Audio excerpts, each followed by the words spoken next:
Intention of justice is to see that the guilty people are proven guilty and that the innocent are freed. Only we have a problem here. Welcome. We are taking a look at this case from a psychological perspective.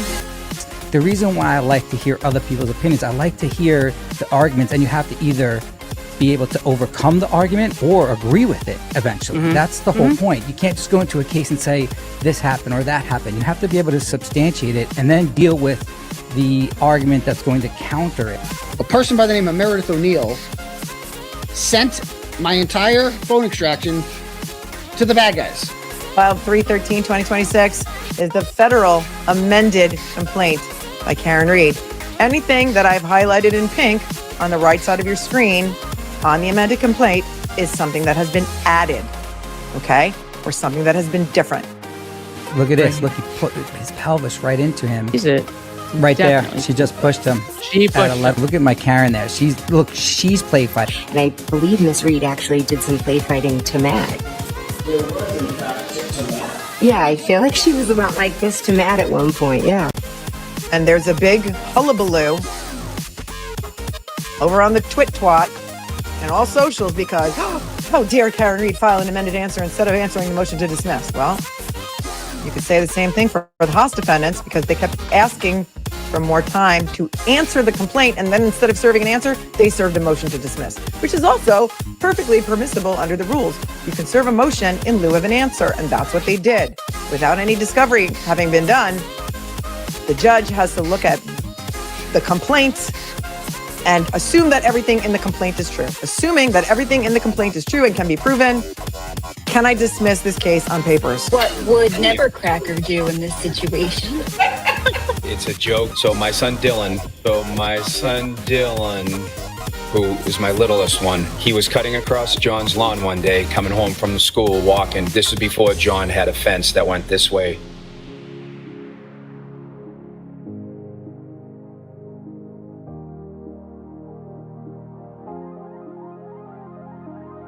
Proctor, Buchanan, and Tully likewise failed to conduct a meaningful investigation into Higgins' involvement. When Proctor and Buchanan interviewed Higgins on February 3rd, they added in the new complaint at Higgins' attorney's home in Sharon, Massachusetts. Interesting point is it was pointed out by some very sharp sleuths out there that Higgins' attorney married to a sitting judge. For all of this is new. There's about 4 to 5 new paragraphs. McCabe was wildly active on her phone in the immediate aftermath of the house altercation that killed Mr. O'Keefe.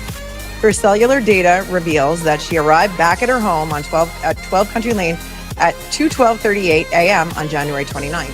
Her Apple Health recorded steps throughout the night after she arrived home at 2:14:03 a.m., 2:15:33 a.m., 2:16:34 a.m., 2:17:38 a.m., 2:18:32 a.m., 2:19:23 a.m., 2:21:10 a.m., 2:22:22 a.m. Wow. 2:23:20 a.m., 2:31:44 a.m., 2:33:07 a.m., 2:31:44 a.m., 2:33:07.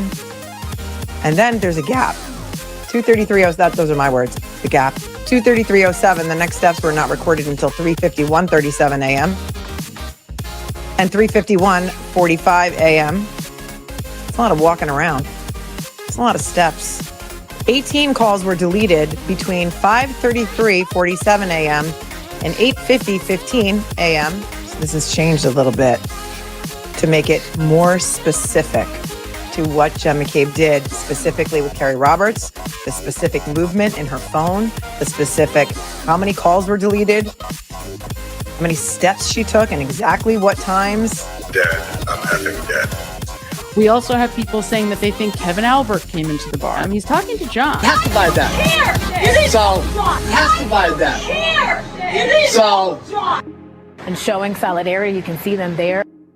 It's about getting justice for John O'Keefe. There clearly is an issue of integrity. How dare they? Justice for all. Only we have a problem here. Welcome. Hi, everybody. Welcome. It's our Monday Nooner. And let's welcome in my co-host for this Monday Nooner. Hello, Loophole Lawyer. Well, how you doing? I have a little bit of breaking news, but I'm not sure if it's public or not. Did you hear anything about a semi-secret, very large meeting of the House witness people? And I'm being serious here. I did about 10 minutes before I came on here. Okay, so I guess we can break it. Now, I cannot disclose who my secret new best friend source is, but there was a huge, and I will never betray him with regard to that or her.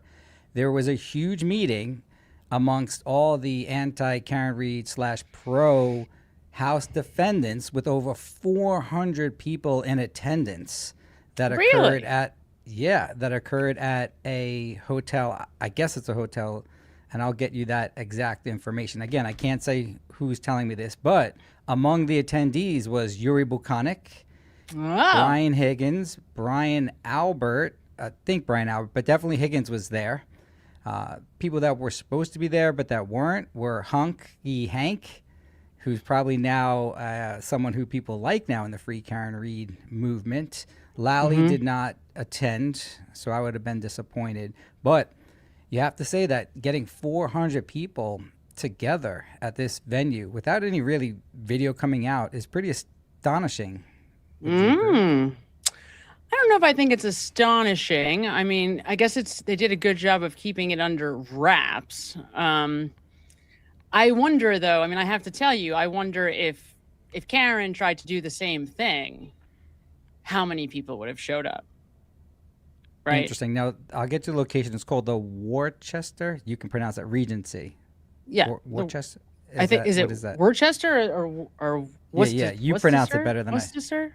What? No, wait. I got to look at it. Let me look at it. I got to look at Worcester. Is it Worcester? Worcester, Regency. Yeah, Worcester. You pronounce that it's in Worcester? I think so. I think that's Worcester. So yeah, everyone makes fun of me when I make these pronunciations. All right, so go ahead. What's your take on that? Because that's 400 that's not people. Actually in Boston, though. I mean, that's actually like what, an hour away, I guess, from Boston, further west. I don't know. I mean, it's interesting. I don't know. Yeah, Worcester. Thanks, Ginny.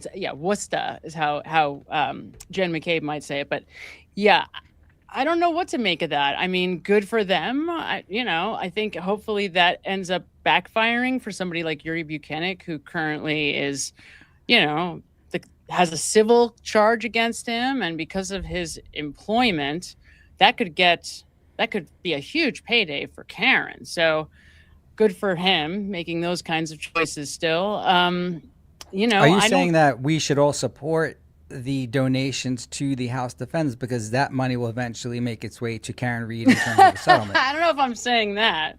I'm just saying that, is that what it was? Was it a fundraiser? I mean, what was the nature of this meeting? Do we know that much? I had asked my secret source that, and he stopped from yelling at his mom for a few seconds and said, I can't disclose that part of it. So I don't know what the secret is. Okay. I have a guess. I mean, my guess would be that it's some kind of like campaign or more organized campaign to do things, to market online or to try to stop people like us from, speaking ill of them, I'm guessing, something along those lines. That would what be you mean us, white woman? I'm not in any camp one way or another. I just try and convey the facts. Right. I know. You're right. Me too. That's the problem though, right? I mean, you're right. I would just say that seeing as you're the one who comes out the most aggressively against Brian Higgins, you're probably pretty high up on the list. But you know what? I don't really care. I mean, this is one of those situations where the truth is just so heavily weighted on our side. And I've been doing a lot of investigating. So this was part of what I wanted to talk about today. So maybe it's like the perfect timing. I've been doing a lot of investigating. Everybody knows that I have to select a dissertation topic. I was supposed to do it a year ago, and I've just been literally putting it off. So I spent the weekend doing a lot of investigating into deception and sort of the world of forensics and deception detection, and really trying to figure out the science behind, what is valid scientifically, what isn't. A lot of the sort of body language stuff is based on an outdated theory of emotion, and I'm a very big advocate for the new theory, and so that is something that I was aggressively looking into. But What does the that mean, the new statement- theory? I mean, that's just super complicated. But the old theory was that like emotions are universal. It started with Charles Darwin around like the late 1800s. But another gentleman who named Ekman, who is highly touted in the body language world as being the guy who helps people identify emotional expressions and what they mean. His work has been pretty much fundamentally discredited in the last decade. And so that is something I've known. My original dissertation was going to be on that, not the body language, but the emotion part of the equation. And so I was kind of looking at that angle to see, like, how does this change in our understanding of what emotions are and where they stem from? How does that impact body language analysis? But then I got distracted and got more into statement analysis and all of the different sort of frameworks there and theories there. That to me has a lot more legitimacy and a lot more credibility because of how language is used and the relationships between the brain and language. Body language analysis is just so subjective. And so you really have to do a baseline. You have to also figure out all the other language stuff. So I think if you were going to use that, you'd want that to be like 15% max of your arsenal. You'd want the rest to really be rooted in language and linguistics and stuff. So anyway, because of that, I made my way, just coincidentally, was listening to Larry Foreman, the sidebars on Brian Higgins. And people have asked me a million times to do an analysis of Higgins, and I've been meaning to, but you have to understand, guys, these analyses, they're days long, because 10 minutes of time in Brian Higgins' testimony is literally an hour and a half of an analysis. So it puts me in a situation where it's like, I'm going to spend the next, hours and hours. Nobody's going to be interested. People are going to lose interest. So I never know whether to do it or not. But I listened to like clips and all of a sudden was just like overwhelmed with the deception. And it is overwhelming. So then I went back and I did some listening again. And I was just, this testimony is might be the most deceptive of the entire group. And that's saying a lot, given that obviously we have Jen McCabe and, Brian Albert. So, and he's terrible at it. I mean, it is so egregious. So I thought that's something we're going to have to take a look at today. And some of it, by the way, guys, is just obvious lying. I mean, stuff that anyone with eyes and ears can see. And because we now have we have photos of where John was on the lawn, I went back and I did some cutting and splicing of microdots work, just a little. And what he's saying about not seeing the body, it's not even absurd. It's impossible, right? So I want to show that to you guys too. So there's a lot that I think is there that it hasn't been really addressed, not anywhere near enough. And despite all the other evidence, literally that physical body laying in that specific spot, given the amount of snow at that time and the lighting and everything else, is the biggest piece of evidence that John O'Keefe was not hit by Karen's SUV, because everyone walking out of there would have seen it. Now you have that Crypt Keeper FBI woman claiming that it's so cold and everyone would have been looking to the left. And also my good buddy Kevin, who's definitely not my source with regard to this. He is not my source. Of course absolutely not with regard to the big, huge secret meeting. He even said that there was a mound of snow and that Higgins probably missed it. They don't understand white suburban neighborhoods and the way they are structured. They are deceiving in the pictures, but everyone sees everything in these places because they chop down all the trees for a reason. Everything is wide open. You could see for a full block. And people are always looking out their window, always in suburban neighborhoods, because there's nothing else to do. You literally are always looking out your window. There is no way anyone could have missed it. There was no obstruction by the snow. In fact, the snow would have amplified John O'Keefe laying there. Now, in trial number 1, I don't believe they did a great enough job showing this visual. In fact, they had to rely on microdots to actually make a reconstruction of the house. Yep. I have always tasked Emily with laying in that snow when it is actually snowing in the exact spot, and then we'll drive by and see what it would look like. No, but seriously, you have to really see. That's a funny Yeah. idea, but yes. But and actually keep the phone underneath her so we can do the temperature. Might as well get everything done in one shot, right? Yeah. We do need some investigating at the house. There's no question. And that's why Lally did a great job using the pictures with the angles and the lots of snow. That was a brilliant job by my man Lally, because that's not what was important at the time. There was barely an inch. That's like, right. Having sex with me, Samantha, barely an inch. You know, That's I'm right. not Mr. Joe Benigno. I can't Incredible even deception. get better inches. Right? Yeah. You know, your dad points out that if you use the Manscaper, and I believe everyone should, you can get extra inches. Deception, right? But I deception. can't. So there was not even an inch on that ground. No way There you were was not. missing. And I believe Brian Higgins claims that there's a mound of snow and he has to look over a mound. That's total bullshit. It just wasn't He did say there. that. Yeah. Yeah. He did say that. Yeah. No, so there's a lot of really interesting things. I'd say with everything that I feel like we've learned in the last 2 years since trial 1, there's a lot of stuff in Brian Higgins' testimony that I am looking at differently, including the statement about the big, tall guy coming into the house. That to me has a completely different look now. At one point, people thought Tristan. He tries to say that it was Julie Nagel's brother, which is absurd for a number of reasons, including he's not tall or dark, doesn't have dark hair, and didn't go into the house. That's more than a couple. So to me, that was like to save my tush in the event that it comes out that John walks into the house. He's talking to the feds at that time. That's where that came from.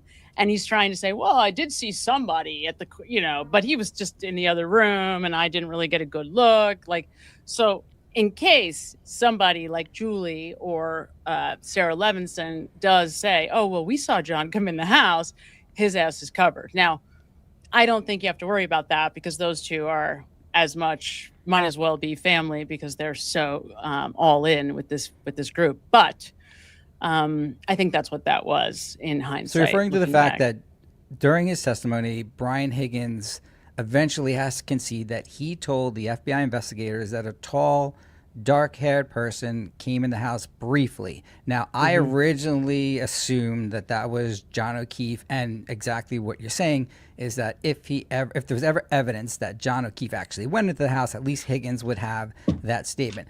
I have since pulled back from that a little bit, only because I believe he may be speaking about little Colin Albert, and that could be the person. So there is a chance for Higgins to defend himself with that, because little Colin Albert was coming and going about the same time that Brian Patrick Higgins was coming in. So you can't put everything with regard to Higgins being guilty into just that particular statement. Could be he both. does have an out. Yeah, he has an out with that as well. Yeah, and it could definitely be either or both, or in service of either or both, right? For sure, without a doubt. And you're right about the Colin thing, because nobody wants to say definitively whether they saw Colin or not, because they don't want everybody else came home. Nobody wants to say it because nobody wants to step on the toes of somebody who's saying something different. It's crazy. Yeah, there was a point in Brian Higgins' testimony where he references little Colin Albert. It's sort of near the end, and he said that if Colin Albert walked into the courtroom today, he wouldn't have any clue who it was. It was very embellished, most like a lot of his deceptive testimony is, because you would normally just say, do you know who Colin Albert is? No, he has a story ready for that as well. I'm not sure if it's a story ready because Colin Albert was involved or because he knows that everyone's saying Colin Albert had nothing to do with anything and he's just trying to protect Brian Albert. Right, or all of the above, right? True. So I'm see what Emily C is writing. Let me see what she's saying here. Hi, Emily. Vince said Higgins went inside at 12:18. I love him thinking that was Colin. Vince said Higgins went inside. I love him thinking that was Colin. Higgins went inside at 12:18. No, Higgins sent the text message, you coming here at 12:18 and 48 seconds. I'm not sure what she's referring to there. She doesn't get all our facts I right. might have. I've also might have jumped in on something. It's very possible that I jumped in on something. So let me read this, and then we will. Hold on one sec. Nancy 4062 sends $20, making sure they all have their story straight. You got it, absolutely. And part of what I want to talk about that I clipped was him. And this was really interesting and something I had not caught before, talking about not going back to the Albert house. Now, he is in and out of that Sally Port all day.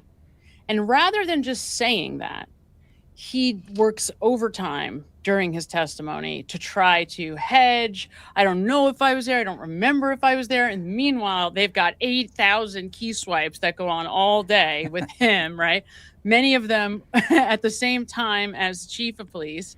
And he's like, no, we were never in the Sally Port together. You know, the whole thing is just absurd until eventually Alan Jackson, after 20 minutes or more of this, pulls it out of him that he's there, from 9 to 5.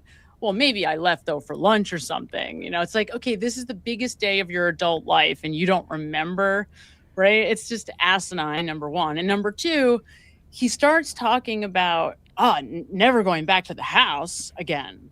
And it was an instant red flag for me. It just screamed, oh, wait a minute. Now, this wasn't on my radar, but it's very possible that Higgins is the one that goes back to the house, whether it's with the chief or not. Could have been with Kevin, who the hell knows. But I had never really thought about Higgins as the person who may have put taillight pieces, those original taillight pieces down. It strikes me now as a real possibility.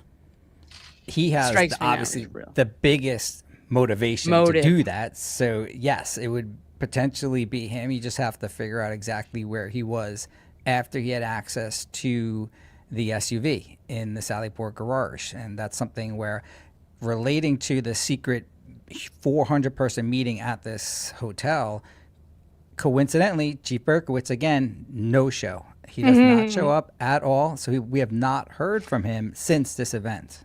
I know, poor Chief Berkowitz. I feel bad for that man, right? Like, I think he thought he was probably doing something good. I don't know how. I just don't want to throw him under the bus. Seemed like he did a lot of good things too, and without him here to defend himself, I don't want to necessarily just assume that he did something nefarious. He may have thought he was helping a guilty person look guilty, more guilty, or ensure her conviction. However, I will say, having gone through the taillight thing, I think it's very possible, maybe even more than possible. I would say I'm about 90% sure that those first three pieces of taillight are not the same as what they end up collecting to do the reconstruction. They are close, but I don't think they're the same, which then speaks to the fact that somebody at the Massachusetts State Police would have had to, there's no way that it would have been innocent. They would have known that the pieces had to be switched. Yeah, and I'm not there yet. I don't think there's any need to risk planting pieces that are not going to be part of the actual car, because I would believe that if I'm going to take this huge step in my life and plant evidence, that I would also know that you can link back the actual pieces to the car. So I need to have the actual pieces from the car if I'm going to risk my entire career for some reason on this weird case. You would think so. That would be me.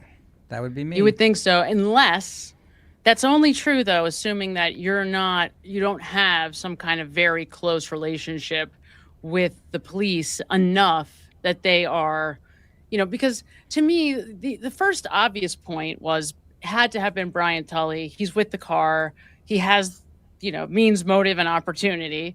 But because he's with the vehicle, we know it, we see him, we know he was there. He tells us he was there. He goes from there, the PD, directly to the CERT team investigation. He's the one that organizes the CERT investigation, the whole thing, soup to nuts, right? He lies to his good buddy that's running the investigation about where Karen's car is, knowing that it's already back at the Sally Port, and saying, oh, they're still coming back from Karen's parents' house with the car. So, all of that. But when you look at those pieces, they're not the same. So it's so hard, I don't know. It's very, very hard to say who did what and exactly when. But it does make me start to look away from Michael Proctor as like the main culprit here. Like I just don't think, number one, he had any authority. Number two, he was very smart. I just don't see Proctor being the guy that was single-handedly responsible for taillight planting and taillight moving and all of that. 100% agree. And I originally thought it was. But after analyzing Proctor, his life, knowing that his mom has such a great pool, that Chris Albert went to 5 pool parties there. And I didn't realize this. So you have to thank the forensic girls for getting this information out. Have you ever gone to an adult pool party? Like, think about it. More than once? That's a great question. I don't think so. So the Proctors must have some money if your pool is cool enough to have a Chris Albert, who's sort of an ancillary friend, show up to your pool party 5 different times. It's true, right? I'm thinking it must have been a kid's pool, or could have been a kid's pool party. That was my initial thought, right? That was for the little ones, but maybe not. At his mom's house. You know who would know this? Emily. She stalks everyone in that neighborhood. She drives by everyone's house. And I believe you know what we should have for an Emily? You know in football, I don't know if you ever saw this game, football, where they call in the person who knows about all the rules whenever there's a red flag, challenge flag thrown, and they come in with their expert guy, and he tells them what the decision we need Emily to come in like that, you know, every once in a while to give us her analysis, because I know she drives by these houses and I know she knows all the gossip, because she has to drive from her house to the country club. There's, you know, it's a tough life she has. Like, her country club is the one that I think the Proctors go to. I'm being serious. Really? And yeah. Emily, are you members at the same country club as the Proctors? Oh my God. We should be able to have her. I'll send her the link and we call her in as our expert to figure out what's going on in Canton, but I believe she is. I know she's a member of one of the country clubs. I think there's only 2. That is very funny. I don't see her responding to that yet. Right now, she's just saying, I hate that man. I truly hate that man. She's speaking about me, of course. No, it's interesting, right? No, they don't. Okay, they golf at the other one in Canton, she's saying. No, they... Sorry. Look at these white people problems. Okay, well, you know what, though? Emily brings up... I didn't know that, like, Buchanan was going after her specifically on, I think Twitter, which is just a cesspool of all things, right? It's a good place for news. Buchanan is going after Emily? Yes. How do you know it's the real Buchanan, though? Oh, I think it's him. It's him. I mean, he's posting about the House defendants. It's the same page. It's him. Again, but you say that, but you have to confirm that. I don't know if that's actually. Oh, I don't think there's any doubt. Emily, tell us if you think there's any. I don't think there's any doubt. I don't think he's denying it. His words are from that account are actually in the latest motion against the motion to dismiss. Okay. It's literally a quote from his Twitter account. So I'm pretty sure that it's Buchanan. And this is part of the thing. Like, Emily is local and we're not, thank God. I worried about that. I remember, especially last year when I first started making these videos, because my family isn't in Massachusetts, though far enough away that it feels comfortable.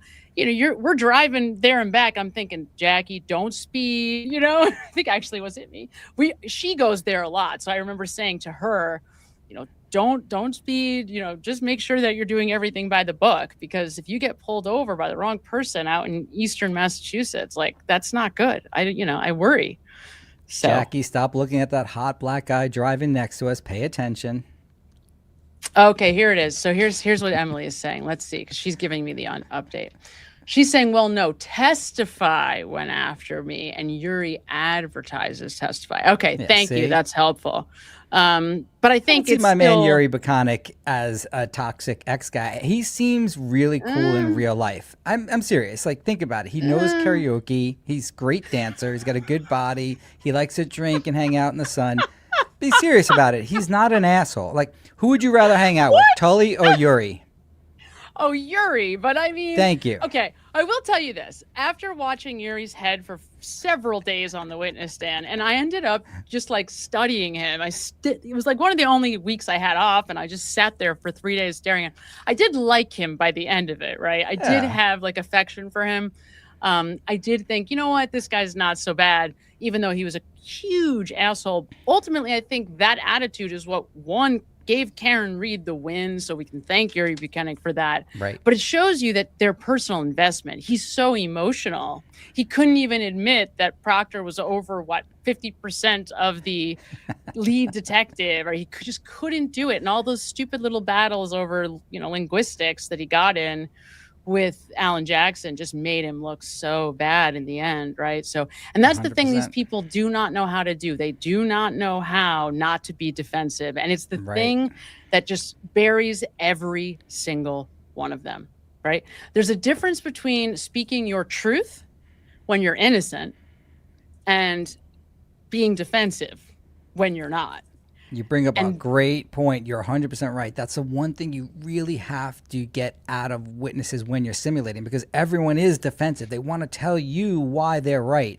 But if you're asked a yes or no question, you have to allow your attorney to eventually come back. And it's hard to do. It's hard to stop yourself from saying, I know that you thought that Chris Albert was scratching his ear when he was asked about his little son's involvement in this case.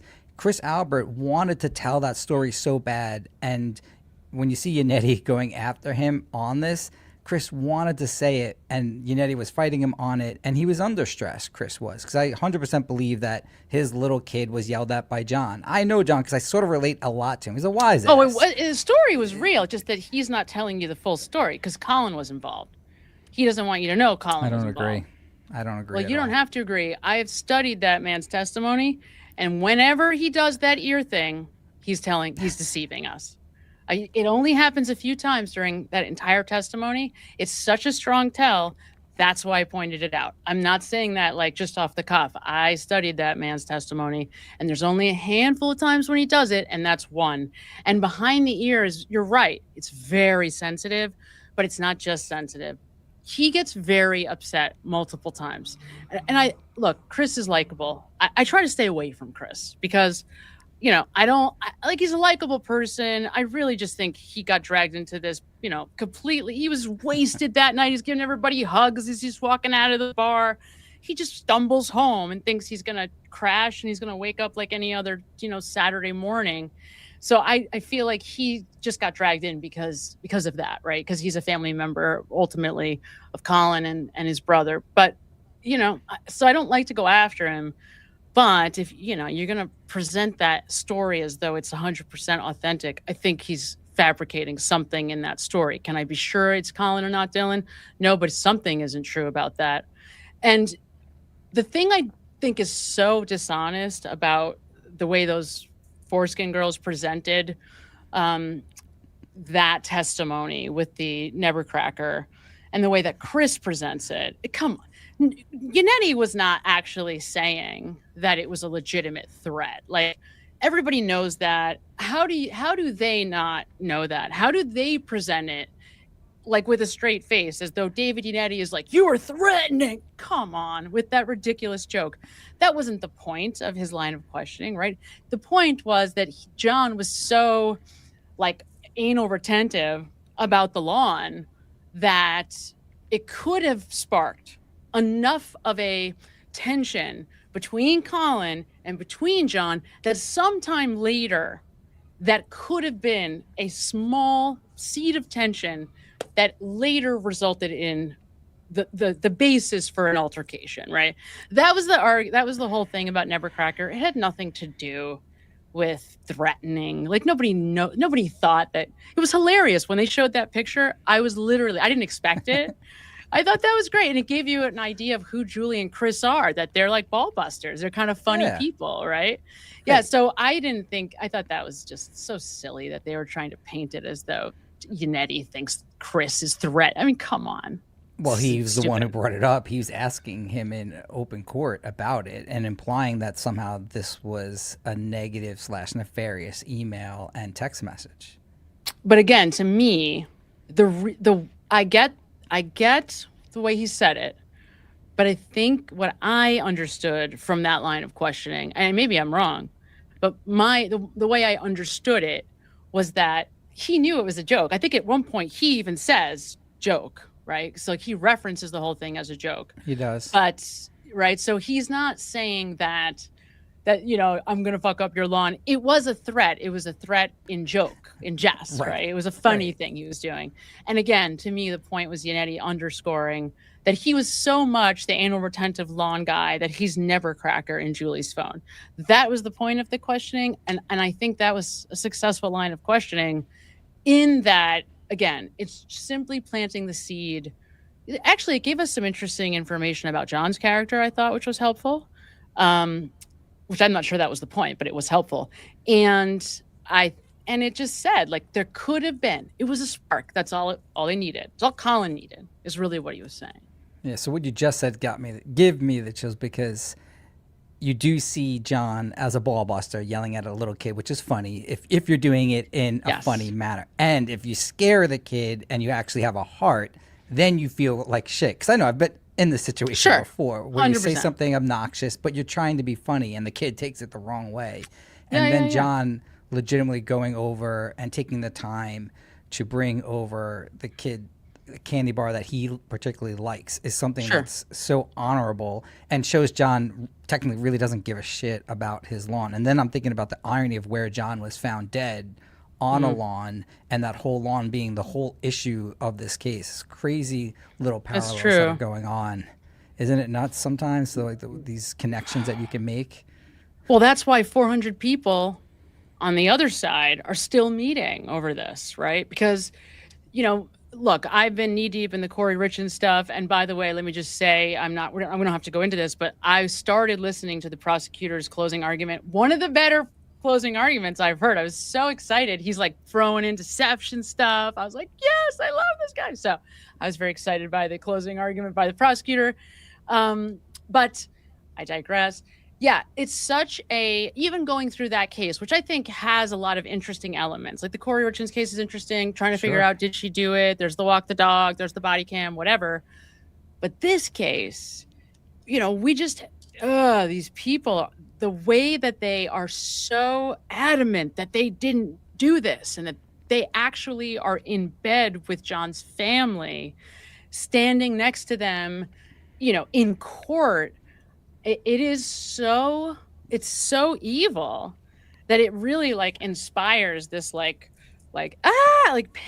And even when I'm even knowing this and listening to Brian Higgins today, listening to his testimony today, getting ready to write for the video I was making, I'm again, I always say this, I was re-traumatized again. This case is how could these people, how could they how do you get on the witness stand and claim to not have seen John when he's right there? It's as clear as day that he's right there.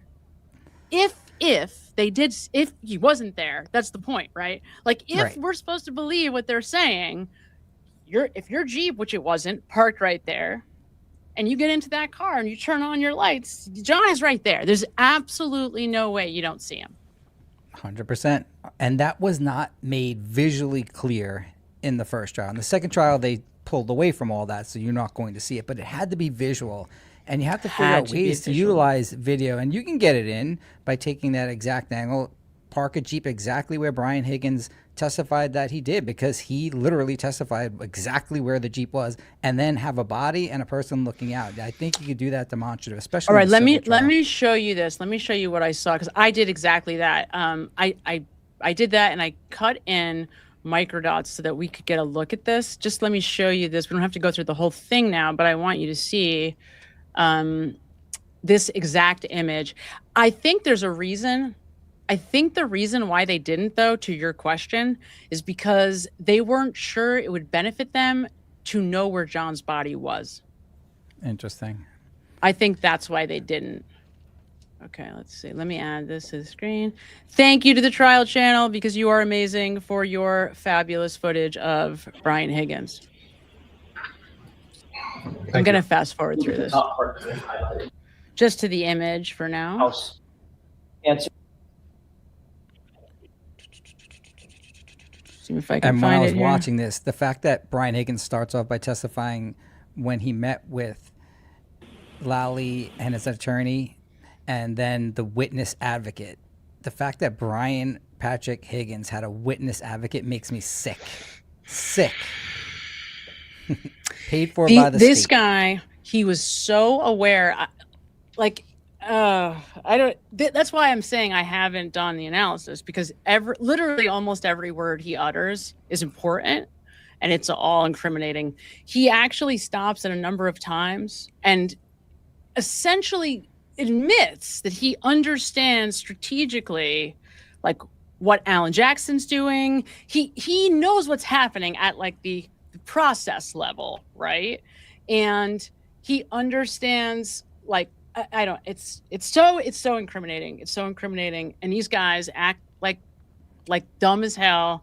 Like they don't know what's going on. Nothing could possibly be farther from the truth. He knows exactly what he's doing. It's all very intentional. He thinks he's, deflecting and denying and strategically testifying, although it's not coming across that way because it's so defensive.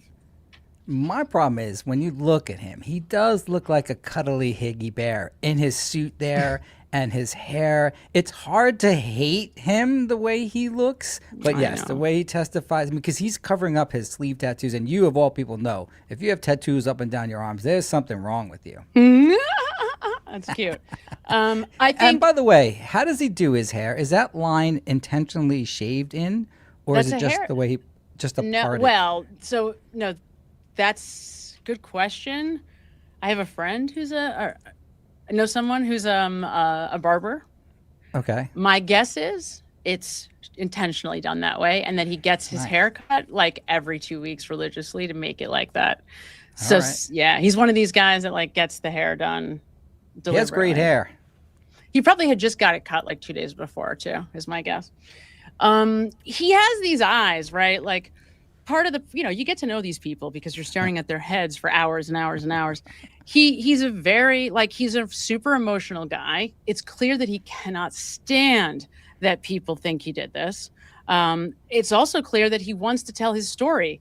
When we go back and we listen now, when I listen now to the whole exchange about Karen and ignoring him, because we did that a couple of weeks ago, and he's like, she did not ignore me.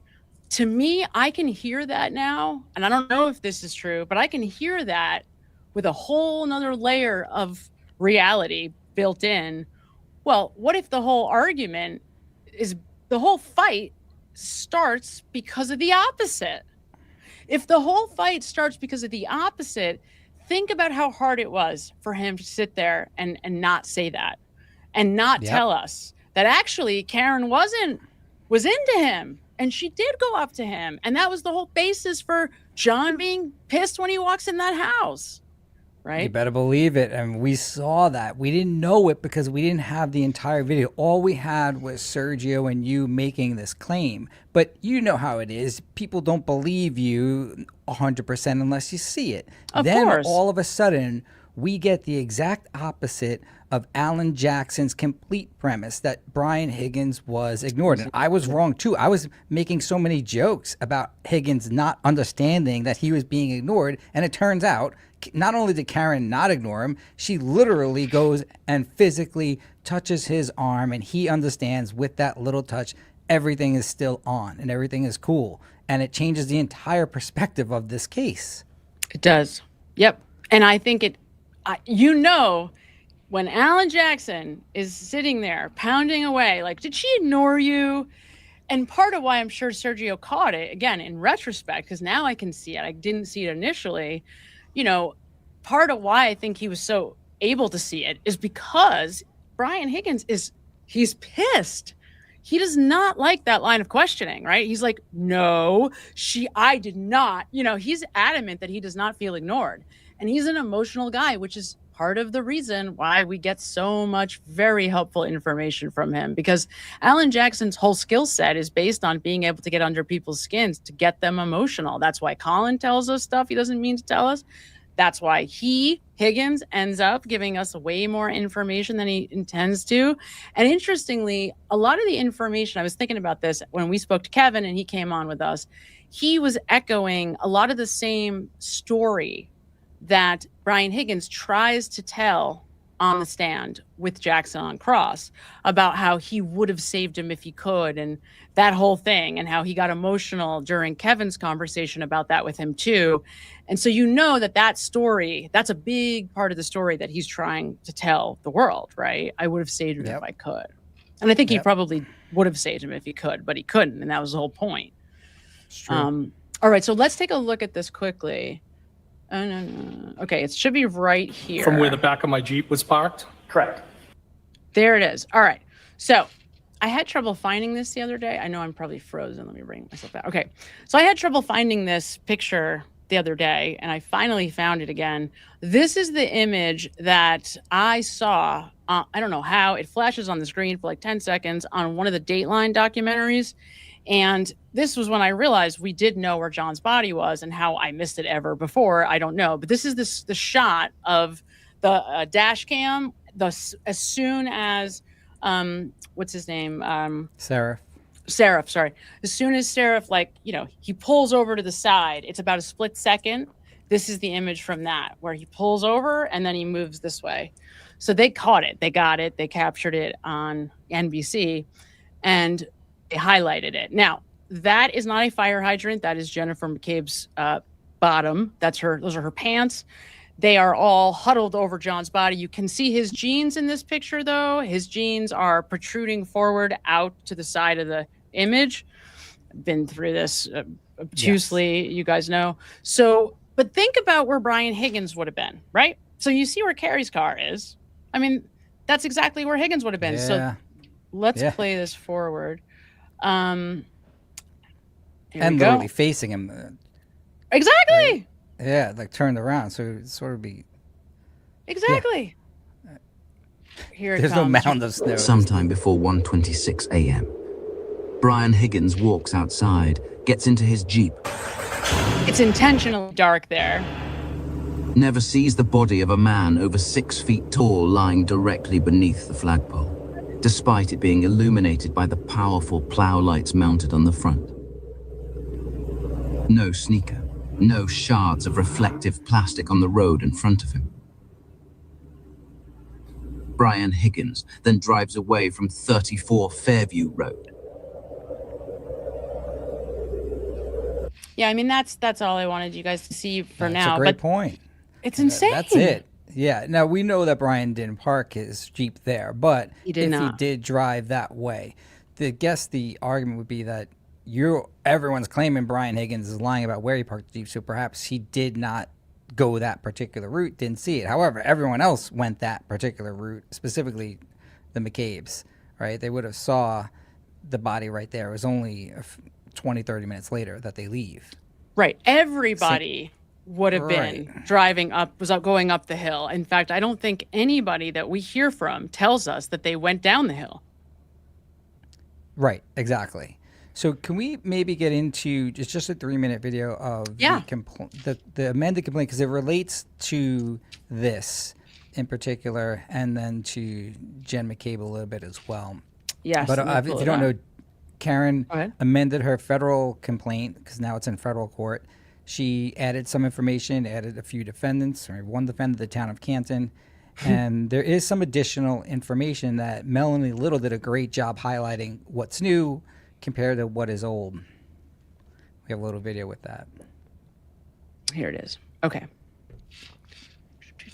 Here we go. All right. So here we go. This is the original on your left. This is the amended on your right. And the original complaint reads, neither Proctor nor any of the MSP troopers conducted physical examinations of the House defendants for evidence of involvement in the altercation, such as marks on their hands, knuckles, or faces, or bruises on their bodies. They did not seize or search the House defendants' phones. The amended complaint adds, except that which belonged to Jennifer McCabe, who turned her phone over only after making settings changes to the phone on February 2nd. Can we stop right there? We know that she made. Yes. Yeah, and Melanie Little asked the same question. Did we know that she made changes before this?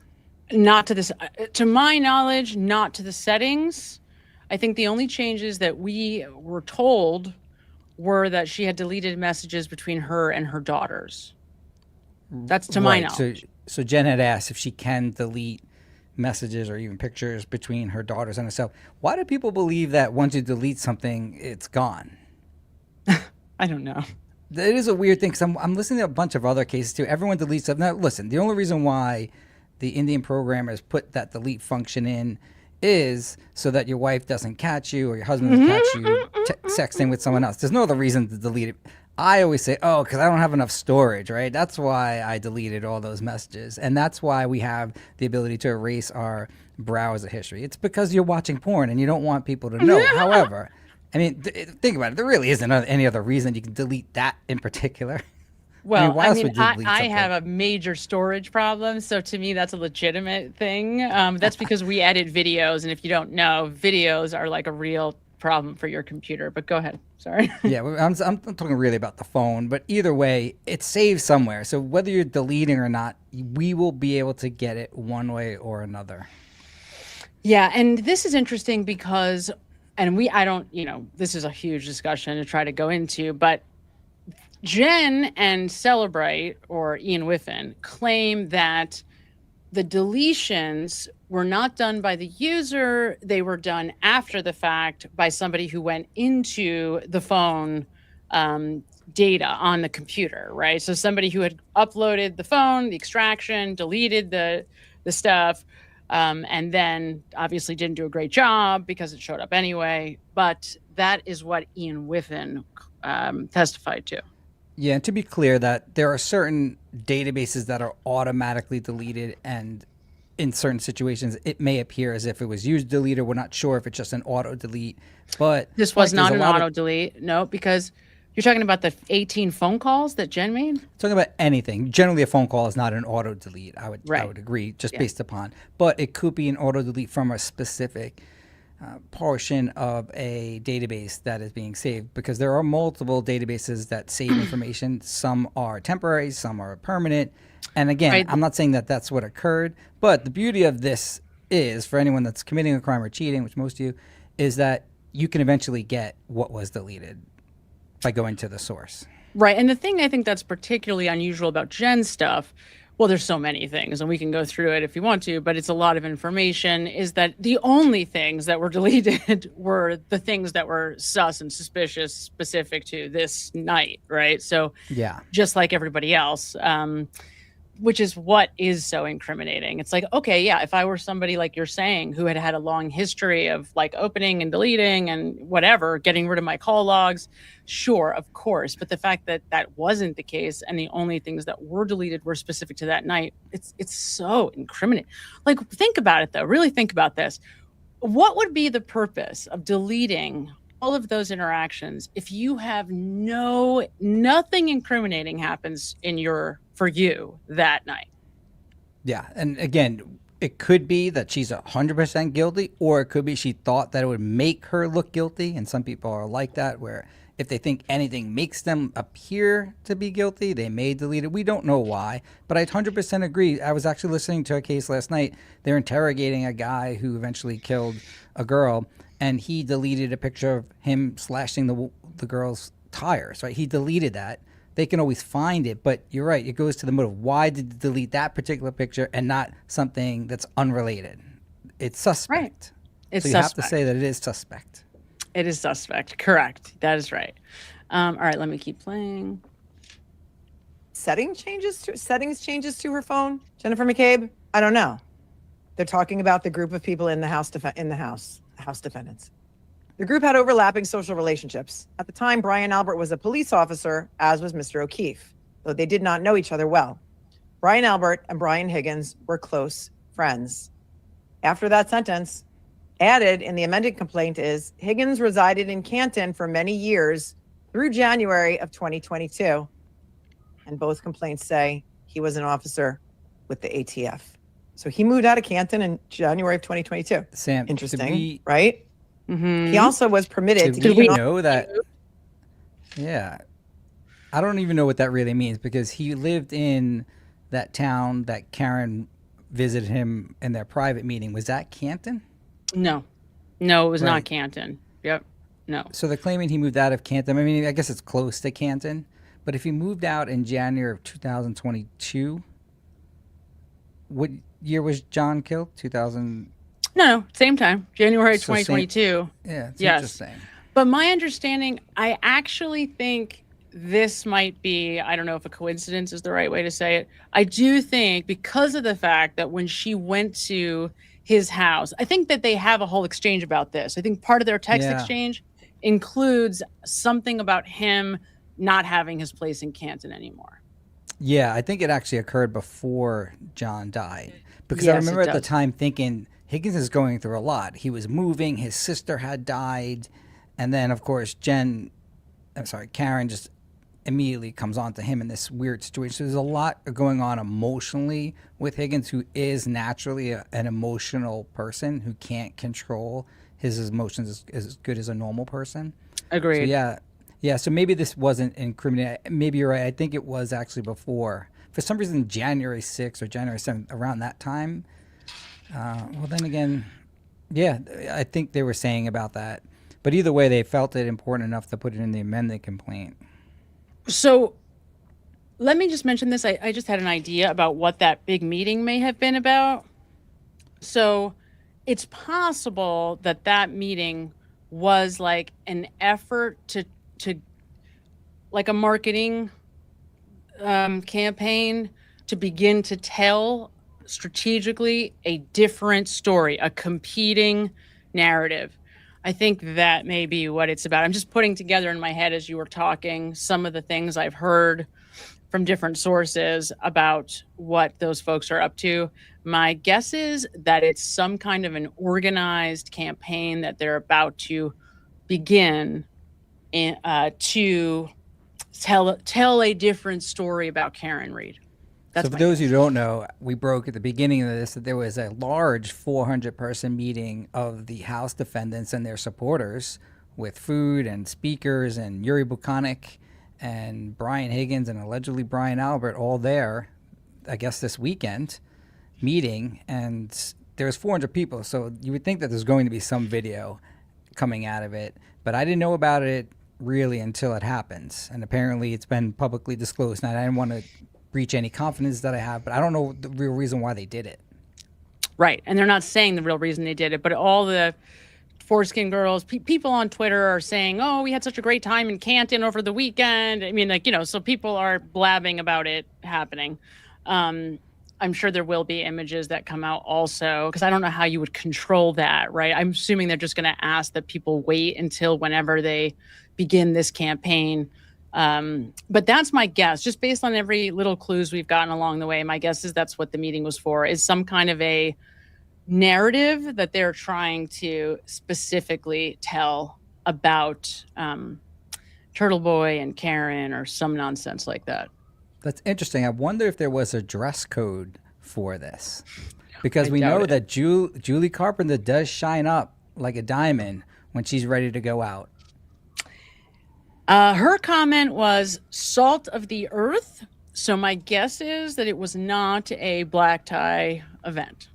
If you excuse me, I may ask my secret source, who definitely is not Office my at the new best Canton friend. PD, alongside Brian Albert's Sorry, I brother, didn't mean to Canton start police that over officer you. Kevin Albert. Kevin Albert had a professional and social relationship with Michael Proctor. That was the original complaint.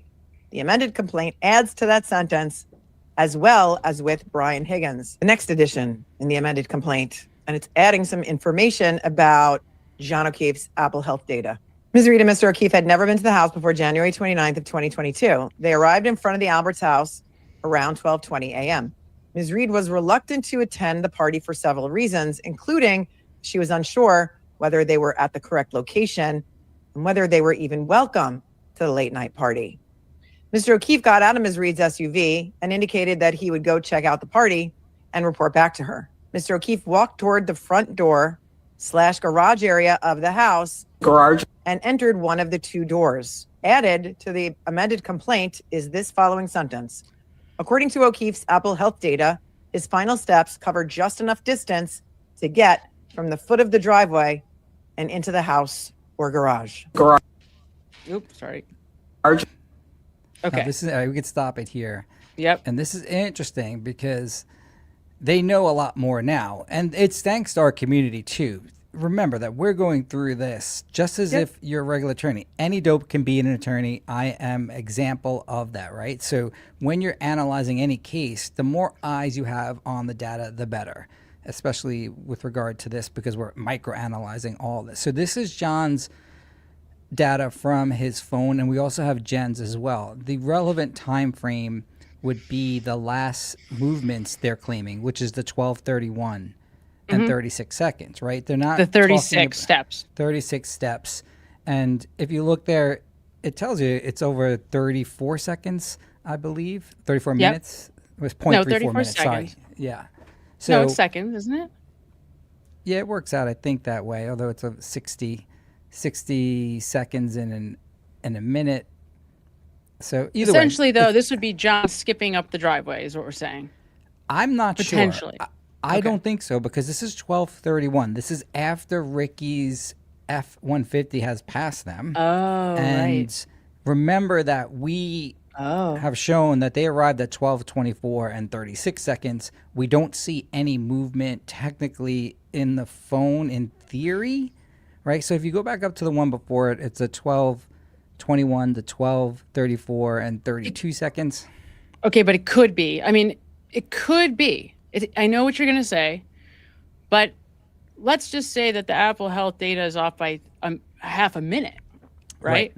This 80 steps could have been the steps that he goes into the house. 100%. And that's why I hate saying that elevation changes and steps were done in the car. I hate that. But we know for certain that they're not at the house until 12:24 and about 36 seconds. We're not certain that these 80 steps are not included in that, because they could have included late. They may not have registered. But Karen is actually specifying the last movement. So that would be the 36 steps. She's no longer saying that the 80 steps really took place during the time frame. They're no longer saying the elevation changes. Yes. And I know your girlfriend Aussie is still bashing me. In her latest video, she still has to come out and bully me and say that all the timestamps are wrong and everything we did is wrong. The beauty of the actual videos, again, is that we were able to route Karen's actual route. It took 9 minutes from the library. There's no contesting that, unless she drove extraordinary fast and all the GPS data is wrong. She got there at 12:24 and 36 seconds, like basically. Can all I the ask a question about this? Can somebody help me with this, please? So there's all this argument now about Karen's phone, right? So there's all this, obviously legality about getting Karen's phone. Did they never download Karen's phone? I mean, somebody explained to me, I thought we had Karen's phone. This is a separate phone, right? Am I losing it? I never saw a download. Karen's This phone? is John's phone. I never saw Karen's phone. They have Karen's phone. They didn't have the password for a little while, but they were able to break into it eventually. So then what's the second? We're talking about two separate phones? Well, this is John's phone. This has always been John's phone. But, there's all this legal argument, right, about Karen's phone. I think she had two phones. I think she has two phones, and they have all right, two so phones. we're saying that was the second phone that was confiscated when Tully goes to the house and she deletes the phone. That's that phone. It would have to be, otherwise she wouldn't have had a phone. Actually, you're right. She probably got a new phone after they took hers. Of course, she got her new phone, right? So so the there's first two. phone, because I don't think we got GPS data from Karen's phone, and that's why all along I've been very confused, right? Because I don't think we have anything from Karen's phone that helps us. Well, we never saw any of the data, but Karen's team definitely does. They know what's on her phone, and they've extracted it, and most likely it's going to match up with John with regard to location. Yeah, so it must have had more than one phone. Okay, so they must be two phones, right? Right. It has to have been two phones. Okay. Yeah, so it's just interesting that they're pointing to the 12:31, and that would mean that technically John was in the car that entire time. And I'm just not buying it. I believe what Karen said to us initially, that he got out straight away and was holding a drink and phone in hand and skipped. And we know for certain at 12:25, he checks that text message from Brian Patrick Higgins, right? You come as he's like walking into the house potentially, or wherever he is. We know it's done at 12:25 and 8 seconds. So he's doing that all with one hand. And we know that the phone was moving in a westerly direction towards the house. We just don't see any steps registered technically during that time. I shouldn't say technically. We don't see it separately, but it could be included in part of those 80 steps. It could be. It definitely could be. And also, it may be, and I remember hearing this, although I don't remember from where, that if you're holding the phone, right, versus it's in your pocket, that it could register or not register. So it's also possible it didn't register because he was using the phone. 100%. It's more likely that it won't register if you're holding it, because it does go based upon your vibration naturally as you are walking, assuming that it's in your pocket. Right. So there's a possibility that because he was holding the phone, it just didn't register steps. So we don't know. 100%. And I hate saying that, and it wasn't a far distance travel. Obviously, from Karen's car to whether he made it to that doorway or somewhere else can only be a few steps, right? How many really could it be? Well, you would think too. You know how Karen tells us that she was in the car and she's looking at the phone? Like, that's what she does while John goes into the house. You wonder if she knows, and I'd love to know, what she would say privately to this, but like, what does she have that tells her what time that was? She probably knows, right? Karen must know when John went into the house. Yeah, you're right. She does. If she bases it upon the fact that she opened up her emails and text messages, for certain her phone is going to indicate. But it's curious that she leaves the 12:20 time in her complaint. Now, that's probably done strategically, because now if they're going against a motion to dismiss, the only thing a court will look at is your complaint. So if the defendants make their motion to dismiss, which they did, and the judge can only base his or her decision on what's written. So generally, you're going to lose this motion to dismiss because they assume everything in the complaint is true. It's true. So if she alleges that they got there at 12:20, then the court has to assume that she got there at 12:20, and that would indicate that John's going up the 3 flights and down. Now, of course, once you do discovery and you prove it to a jury or whomever, then it's different. But for this stage, to survive a motion to dismiss, the court will look at the complaint and assume every single thing in there is true. Yep. Yeah. Right. Do you want me to, should I keep playing this video? Yeah, keep playing. Yeah. Yep. Okay.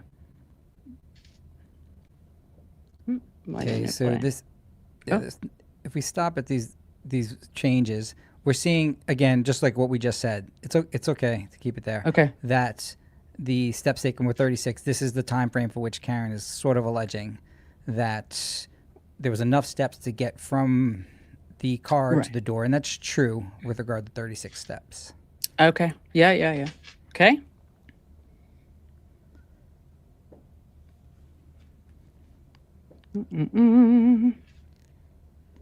Nothing like dead air, right? Here it is. Okay. Okay, so where do we at next? What do we have here? We are 25.46 meters at 12:31. So he moves a certain distance. Right. So we spoke about this before, that the phone, if it's really moving, will calculate how many meters / distance it's actually traveling. That seems like a lot. So it's about like 75 feet that he moved at 12:31. Now, I don't believe he's moving from the car to the house here, and neither does Karen, because she said he got out straight away. So this has got to be movement either in the house or in front / to the side. Now, you believe that he's in the house, which is fine. We know for certain this phone is moving. Yep. And it's a pretty significant move. Yeah. Right? And if we're saying that he's moving starting from the house or the side of the house, there's significant movement going on here. There is. It's not like it's 10 feet. It's not, because that the flop houses they live in is not big. You're not moving 75 feet if you're going from one room to the next. Nope. You're right. And it's in a very short period of time. Yeah, that's a great point too. Yeah, very short period of time. Yep. Less than a lot of less movement. than half a minute. Yep. Exactly. In a very short period of time. So assume he's not in the house, just for argument's sake. Sure. And assume that Brian Higgins was able to catch him on the side. Where would he be moving here? Well, just because it's saying that there was a distance covered doesn't mean that he went this far, right? I mean, in other words, the phone just knows that you're moving. It doesn't necessarily know how far in actual space you went, right? So it's I'm not sure. covering I think like it's pretty accurate. Like it bases it upon the steps. Now you're right. You don't have to literally go 75 feet in one direction. You can go half of that and then half back. But the question is like, is he pacing around somewhere, or not, or is he with Brian Higgins during this time? I mean, I would say that he has to be. Is there a way? I mean, this is the kind of stuff that we need like somebody to do a bunch of experiments, right? Because here's the thing. If let's say that we're in a fight or boxing, pretend we're boxing just for fun. How would the phone register that in terms of distance? So I'm going up and I'm going back and I'm going up and I'm going back, like, or I'm dancing in place or I'm, running. Yeah. Like, how does the phone register that as no distance? Is it going to say we didn't go anywhere? I don't know. Yeah. And I guess if you're saying these two were literally squaring up and it took more than a few minutes, like a 2-round fight, perhaps, yeah. But then again, you're right about the time. It's not a lot of time here. It's not a lot of time for this movement. That's interesting. I mean, even if he's in the house, where the hell is he going? Assuming this is accurate, I don't know. You're bouncing into walls, basically. Yeah, I don't know. This is a really important question, too. Yeah. I mean, we could all theorize all day. We could say, oh, he walked right in, he went to the basement, or he went into the blah, blah, blah. I mean, we just don't know. I think that's the bottom line, right? We just don't know. Now, you got to realize that on the other side is my secret source, not definitely my best friend Kevin, who says this is his last steps that he takes before Karen hits into him. So this is when he's moving, he gets out of the car, somehow he sees the car backing up for all those feet and doesn't move, but this is it. This is when Karen hits him. When this phone stops moving is the exact point when Karen Reed strikes John O'Keefe with her SUV. All right, so how is that then theory. 25 meters? How does that, I mean, how would that register 20, that doesn't make any sense either. I mean, he takes a couple of steps in one direction. I mean, they're trying to say, first of all, what is John doing in the street? I mean, the whole thing is so absurd. Oh my God. Right. And nobody can tell you any of that. I remember before trial number 2, I saw Kevin's little video that he did. I think I put it in one of my videos where listen, John his got mom's his head a pain in hit. the ass. His mom should know not to bother him when he's on the air. You know that. Your dad's a professional. If he saw you with a microphone, he would never bother you. So to Kevin's That's mom, true. leave him alone. Before you talk to Kevin, see if he's actually on the air. This is not easy to do. This is hard work that we do. He cannot be interrupted. That's very funny. I don't know. I mean, I don't know. I don't know what any of this means, and I don't know if any of it means anything. I mean, that's the problem with these phones. Like we want so badly to make meaning out of it, but I don't know enough about these phones to say whether it is relevant or not. Right? I mean, if I throw the phone through the air, does that? What if the phone flies out of my pocket and I toss it to you across the room? Does that register distance? Well, you could test that. I believe that it wouldn't because it's not getting the natural vibration.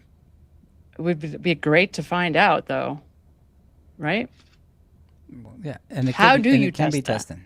Throw the phone, and you would do exactly what. All right, so now you have at the same time. This is important, and we put the graphic there. This is Jen's, either her phone or her Apple Watch. They differentiate between the two, although it says her iPhone. They do use both. So now you have when Jen McCabe arrives at the house at 12:18 and 50 seconds. You do have 49 steps taken, and that lines up exactly with the library video that Corey Hopkins obtained and the route that Jen McCabe took. Remember, it only took her 4 minutes to get from the library to 34 Fairview. Right. Yep. And we see her cross at 12:14. By 12:18, she's moving. She's in the from house. The car. Yep. Right. She's going into the house. At least we can visualize and confirm certain things that are occurring during this time. That's true. Is there distance on this? That would be helpful. She does have distance. Yeah, I think it's maybe in the next slide. Oh, perfect. Okay. That would really help us, right? Here it is. Well, there you go. Look at that. Okay. How about nice. that? Ask and you shall receive. All right. So I've been asking Corey for a lot, and it never works, unfortunately. For what do me. you mean? Corey's like the queen of I know. getting I've been what? asking her to come All on right. our So side. 34 meters. What was the distance on John? We can compare. now. You can go Should I back go a back? little bit. Yeah, so this is over That's a little less than a 34 minute. meters. Let's go back. Yeah. John's was 25.46. Okay. In less than a half a minute, 0.34 of a minute, and then you have Jen at 0.94. Hold on. Let me get to the next one. 34.1. Interesting. Yes, and I mean it's comparable. Comparable for sure. Yep, it is. Right. So, and we don't know, of course, if that's the distance from Jen's car to the front or then past the front into the house, but it makes sense now, and things that we can confirm now about that time. Jen's moving, but remember that at 12:20 and 48 seconds, just a minute after this, Brian Higgins is going to text John O'Keefe, and we know that Jen is on the phone with John during this time that she's moving. So that's a huge thing. She's not calling little Colin Albert. She's not calling Chris Albert. She's on the phone with John. Karen's drunk and lost, and now Higgy overhears it, and we know Higgins overhears this because he told it to Yuri Buchanek, and Yuri Buchanek documented it. That's important too, because we're talking about motive here, and we're talking about all my assets that I have, if I have any, are on the line when I represent that Brian Higgins was involved with the death of John O'Keefe, right? I keep saying it every day. And he could sue me at any point. It's an easy lawsuit for him to win. Right, except that it's not if what you're saying is true. That's the problem that they all have, and the reason why civil lawsuits are not in their best interest. Right? I mean, that's the problem. Yeah, no. This is interesting, though, because this does help us to see, okay, distance-wise, it's certainly comparable. Exactly. Certainly comparable. Okay? Right. Very helpful. All right. And that, sorry, just to be, that's the 12:31.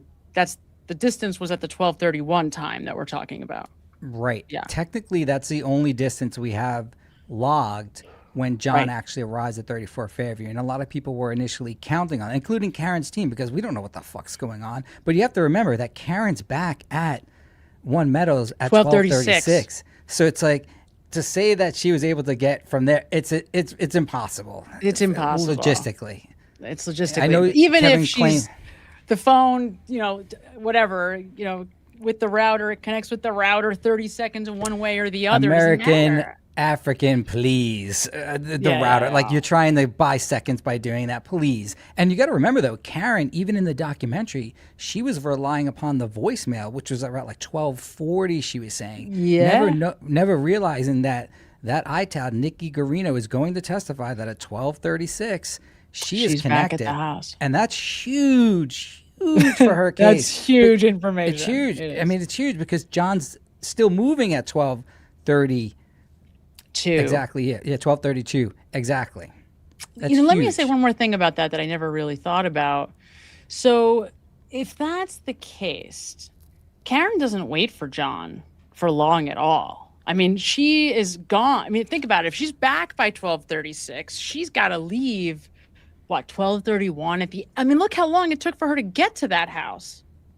Now well, that's only because she went the route that she had to go. It's not that far from 34 to One Meadows for some reason, but I know it's also not that close.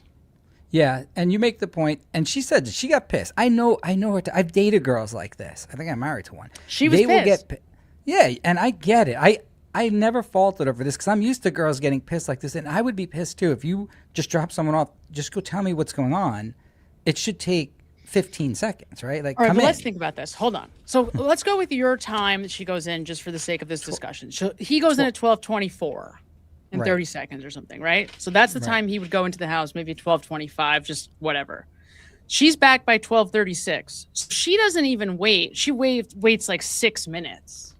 I'll do the Google route so we can get and it's also, I will tell you, like I said, I thought it would have been closer than it was because there are these annoying lights. There's like 3 or 4 different lights. If you get stuck at those, it's going to take longer. La la la la la. Wouldn't have been anybody on the road more than likely, so probably would have been quick, but who knows? Plus, like Kevin said, Karen's drunk and she's amazing when she's drunk in terms of driving. She was able to back up 76 feet and smash into John. That's true. She is like a race car driver when she's drinking. Good point. And the point that you brought up is that it is a curved area. It's not just a straight shot.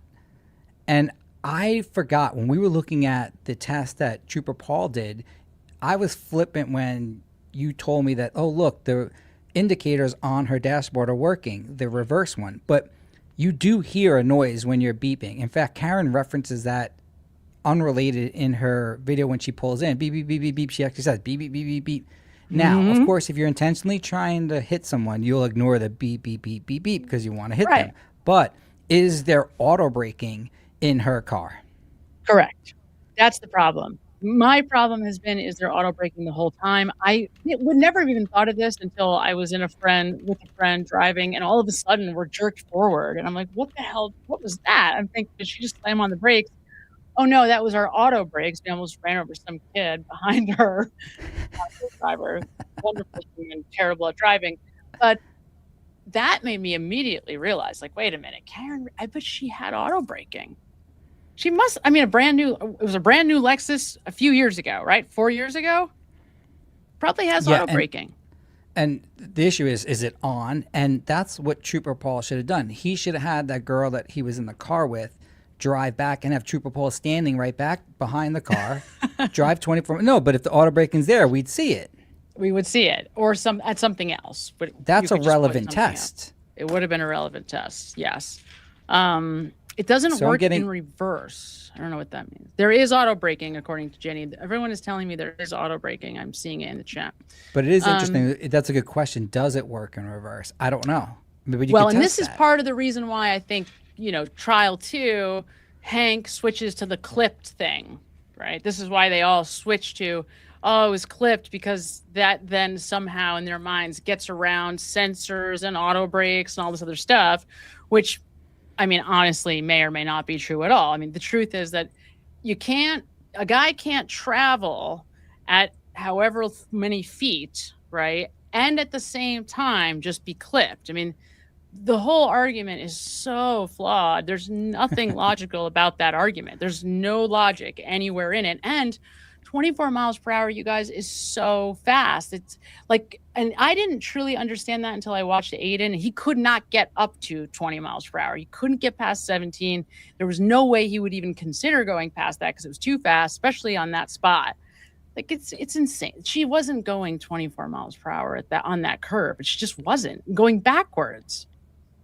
Do you know when you see the SUV going onto the flatbed to be brought to the Sally Port? Of course. Is that available in any of the new documents that were produced via Corey?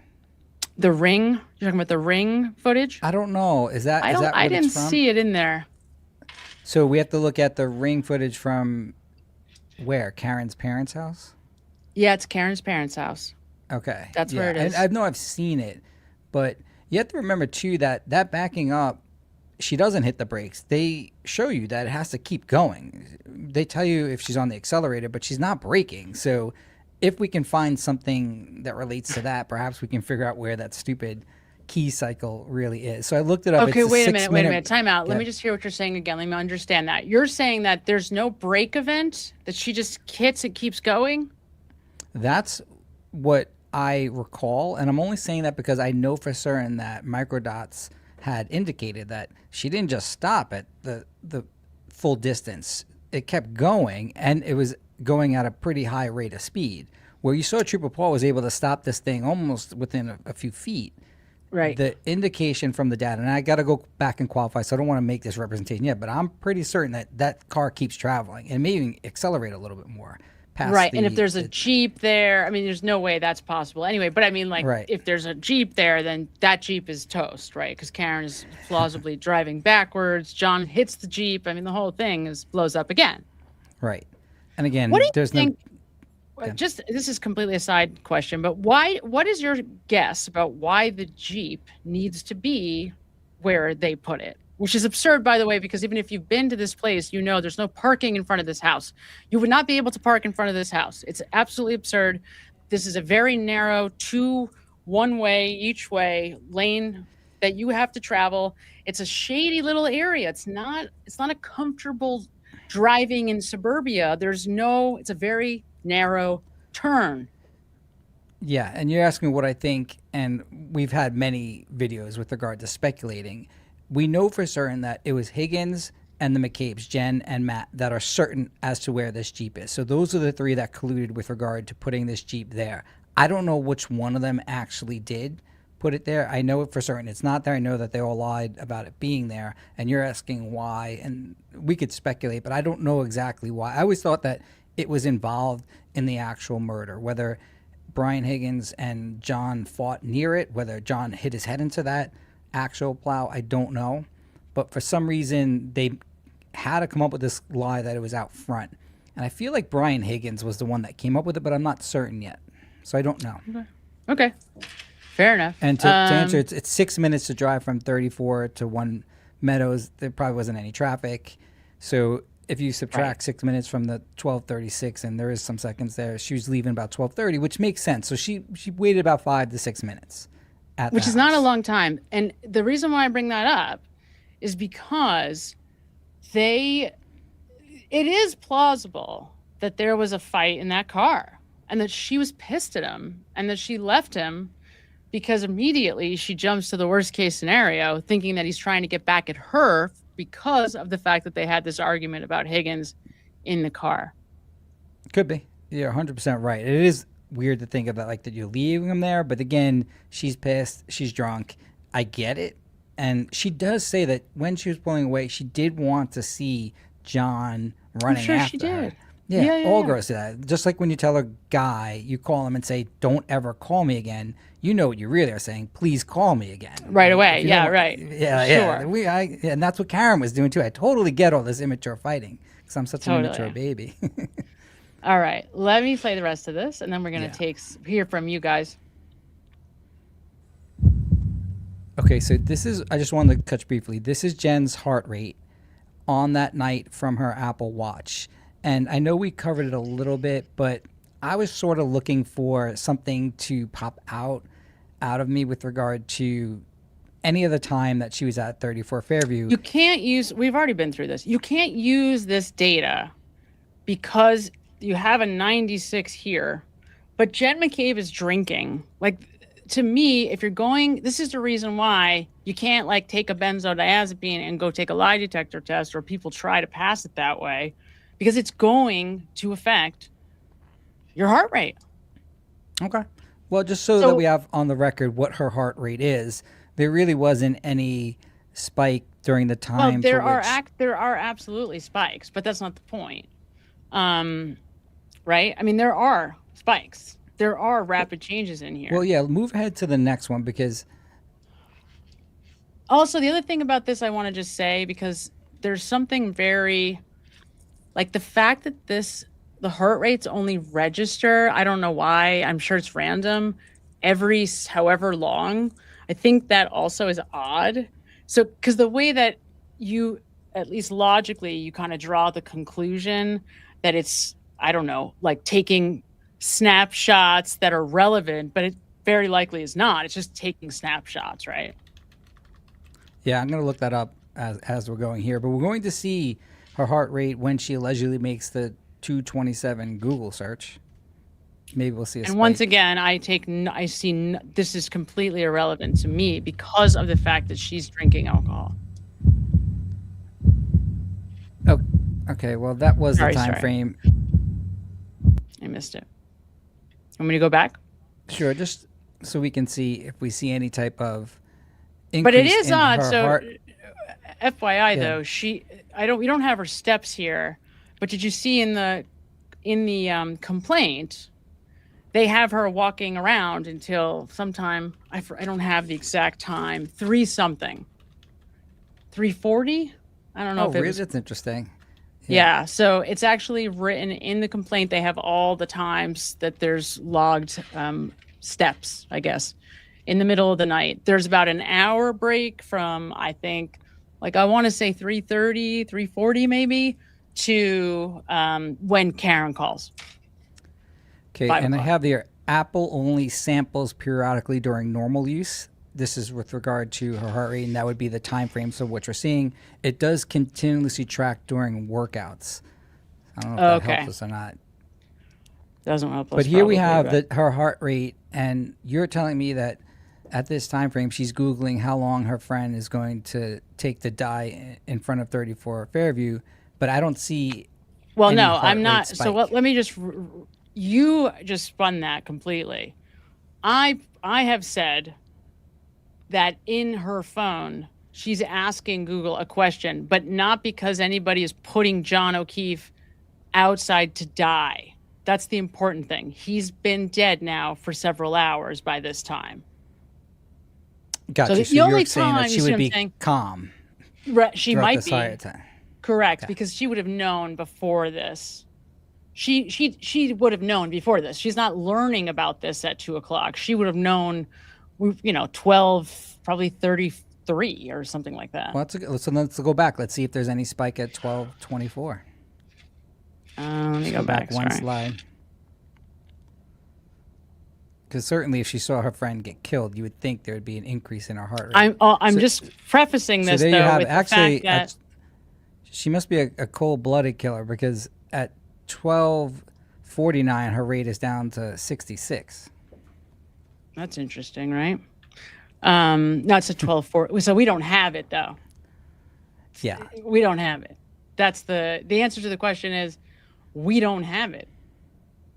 The time that John would have needed, we don't have. Well, if there was an actual change, you'd see it here. It technically would have been registered. Like a You do significant not change. know that. Absolutely do not No, know you're right. that. It's not registered. So the time you have is 12:35, and she's able to get her heart rate down significant. Sorry, 12:49. But look at this though. I mean, we really have to look at this much more closely. And like I said, this person is, I don't know how else to say it. I mean, everybody in this house on this night, because they are drinking. I mean, you saw Jen at the bar right before she leaves. This is what you're talking about. In fact, some of these times, which she was still in the bar, right? Like, ha ha, laughing, whatever. So she's drunk, You're talking about taking the heart rate of a person who's wasted and trying to read it, as though it's what it would look like if she was sober, and it would not be the same. So that's number one. Perhaps. But number two, she's all over the place here. Like, this is hard to make sense of. Look at the variance. Yeah, but it's not necessarily significant. It's moving, but it's not as if she's spiking up to 120, which we'll eventually see, or going down to 0, which she would be dead. So I don't think that there's a huge jump in any of these times. But yes, the first two are. There's nothing relevant about this. That's the point. That's not true. If you saw 120 at 12:49 or at 12:35, you would attribute that to something happening. But I don't know why you can't get this through your head. This data means nothing. Okay. It's absolutely meaningless. Like, it means nothing. The woman is wasted. You have a huge variation. You have her going from 66 to 96 in 20 minutes. It means nothing. Like, Well, how look, can when you you're- say that this is important? Well, when you're hugging John O'Keefe at 12:10, your heart rate's going up, right? A little bit. You saw her all over John. I know she likes John, of course. All right, so let's move ahead. Maybe we'll see something significant. All right, let's go. Okay, we're going. See, the heartbeat means we're looking at the heart rate. You're fine. Can you stop it there for a second? Yeah. Wasn't she annoyed by Karen? What was that first call? She around 5 a.m. It's 5:07. Yeah. These are the calls to Sissy. So you're saying she randomly called her sister without knowing that John was missing at 5 in the morning? No, she didn't randomly call. She calls twice. Before Doesn't she she? knows. I don't know. I mean, that would seem so odd if that's true. Wait I a would say minute, that let me someone think. has to inform her. She calls. She already knows. I don't know why you have such a hard time realizing that, but everybody already knows John is dead. Everybody in that house knows. So I don't know why that is such Well, a she difficult did a great thing. job regulating her heartbeat then. I commend her. 'Cause she's for doing drunk. What is the fucking thing that you don't get through your head? Go get drunk, then watch your heart rate. Seriously, go get that. drunk. All right. I mean, I have no problem testing this out. Yes, get drunk. Actually, and I then could watch do your this. heart rate, normal, and then not. and you're going to see All it's right. going to be different. Now we do see Okay. a real significant change And eventually. this would be at a different time, right? Now you're going to see that the alcohol is going to be starting to leave your body. So it does start to become more relevant probably around 6 o'clock in the morning. If we're being 100% honest, just factoring in the way alcohol works in a person's body. That's when I would start considering this legitimate data, around 6. If I'm just thinking about, so let's say Jen's last drink is what, 12? Probably even at later because she's at 34 Fairview. 34. And I don't know if she drank that much there. Now, what I was looking for, we know she goes to bed at what, like 2:20? No, because she's moving around. There's steps at 3:40.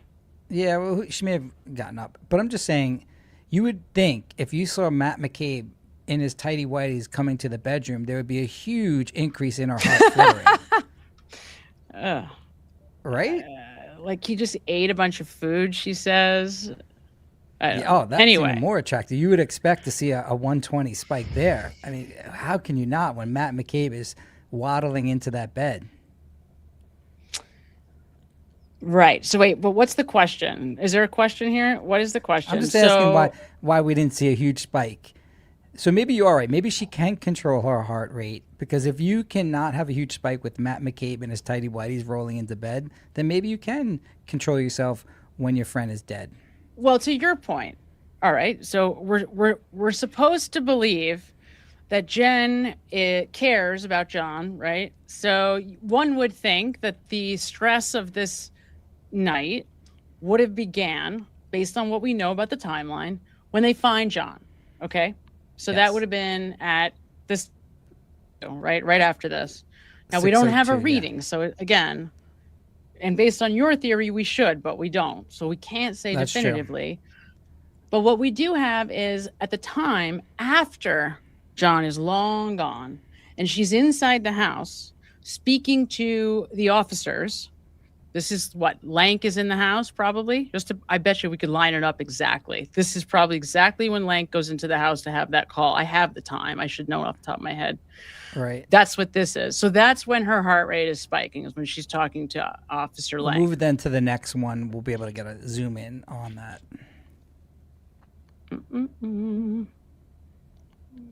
Here we go. Is that what happened? Yeah. There it is. Okay. Oh no, sorry. Keep going. Keep going. Right before. Okay, here we go. Right. So this is what you're saying. I'm saying that where we should see it going down, right? It's actually the highest. This is where I totally disagree. I mean, you see at 6:02, it registers for some reason at 91. Now, you have to remember that Jen is calling 911, which is great, which she's supposed to do. No, stop. And then she's stop. giving CPR. No, nobody's listening to this crap. That's the most absurd 911 call the world has ever seen. She's insisting that John O'Keefe is. Did you know what Carrie Roberts' reaction to John being on the lawn dead was? Do you know? No. Have you listened to Carrie tell us? She told your favorite girls this. Carrie thought he was gonna be fine. Carrie thought she was gonna go to the hospital and they were gonna fix him. And you know what? That's what everybody would think, because this is your friend. And if you were out with him the night before, you would assume that he was drunk. You don't know how he got there, but he was drunk. One thing you wouldn't assume is that he walked out of Karen's car and fell. That's one thing you wouldn't assume. But that's what Jen assumes, because she tells us that twice, or tells 911 that twice. You would not assume he's dead, but she insists he's dead, to the point where she insists that CPR is unnecessary. How can you say that is not incriminating?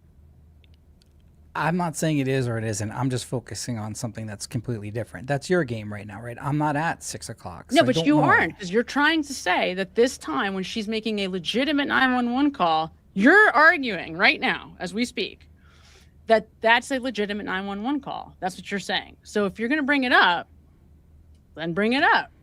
This is what I hate when you do this. I have more bad breaking news. I'm losing friends left and right now. Kevin, I'm sorry, my secret source is mad at me for disclosing this, but I had asked him if I could. No, but it was I saw it. Oh man, now he says I'm a ago. snake. Son of a bitch. Kevin, I'm sorry. I didn't disclose you as my secret source, but I didn't reveal anything that wasn't already public, though. It was already out. Right, and I had asked him that. I didn't. Oh, son of a bitch! I'm not joking. I just lost a friend over this. Look at this. You guys are amazing. Just FYI, there's so much good stuff going on in the chat, but I want to also honor that you're having a hard moment right now because, I did see it before we came on, Kevin. So, I gave him permission because I had seen it.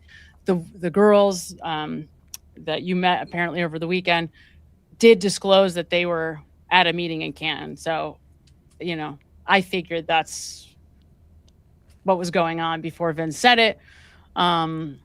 Yeah, and I'll send him the link if he wants to break up with me on the air here. He's calling. That's why, in the middle of the show. I feel bad.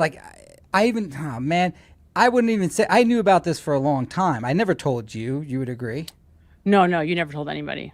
No. Right. Of course. So the only reason why I even brought it up today is because Emily sent me an ex post, and I had asked Kevin, but I don't think I disclosed anything that he did or said because I was helping him with certain things.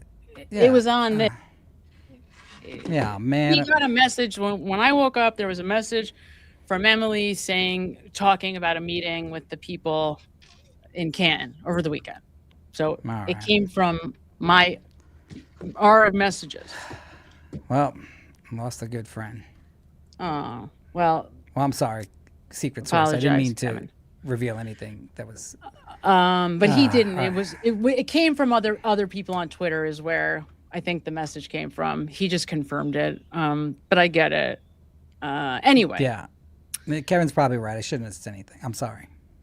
Kevin. Let's answer these questions so I go cry now. Yeah. Okay, don't cry. Can I turn? Do you want me to keep going on this before we do that, or should I just listen? This is basically what we wanted to show, that the heart rate was definitely spiked. So I do have it. I could show maybe later. Distance to get the foot. Okay, so we already saw this. I can close it. Yes. This is about the distance to the garage. Now There I'm all is ashamed. also, I know you're upset. It does also say in the complaint what times the Jen is moving around, but I don't have it in front of me right now. It doesn't matter. How hard was the song "End of the Road" when we were How growing did up? you just find that out? By the way, how quickly did he hear that? Who the hell is telling Kevin that you said that? I mean, how long have you been doing it? I didn't even disclose what I really know about it. I never even told you that this was going on because I didn't want to betray Kevin at all. I thought that what I said was all public information, but "End of the Road" is playing because that was during our growing up time by Boys to Men. "End of the Road." When you break up with someone, because you're about. Oh my God! Yes, of course I know "End of the Road." That was a hard song for us because it was middle school / high school, and you break up with someone. Oh man, that's so sad. I'm feeling for you. No, I'm serious though. I'm upset that I didn't want to betray him in any way, and I never told you this beforehand. So, Kevin, I apologize. No, you did not tell anybody. I did not know. It was news to me when I woke up. I didn't even know until we got here basically what it was about. I saw it, but I didn't know what it was about. So you were really good. 400 people could keep that a secret, right? Because it wasn't like a small little event. No, I mean, and it was on. They must have said it was okay because I know it's on X on Twitter. Okay. Karma Dharma sends $2. Need to hear or read Kevin Albert's deposition. Yeah, so did he get deposed? The only time I know that Kevin Albert was deposed already, maybe he will be, was in relationship to the investigation into Michael Proctor and into the affairs where, what am I trying to say? Where he was trying to get his job back. That investigation. I'm not sure. So the only time I know that there was any kind of deposition was then. But I'm sure Karen plans on deposing. Do we get the list? I think there is a list. Did you see the deposition list? I heard about it, but I don't think I saw it. There is a list, and it's somewhere. Yeah, it's definitely.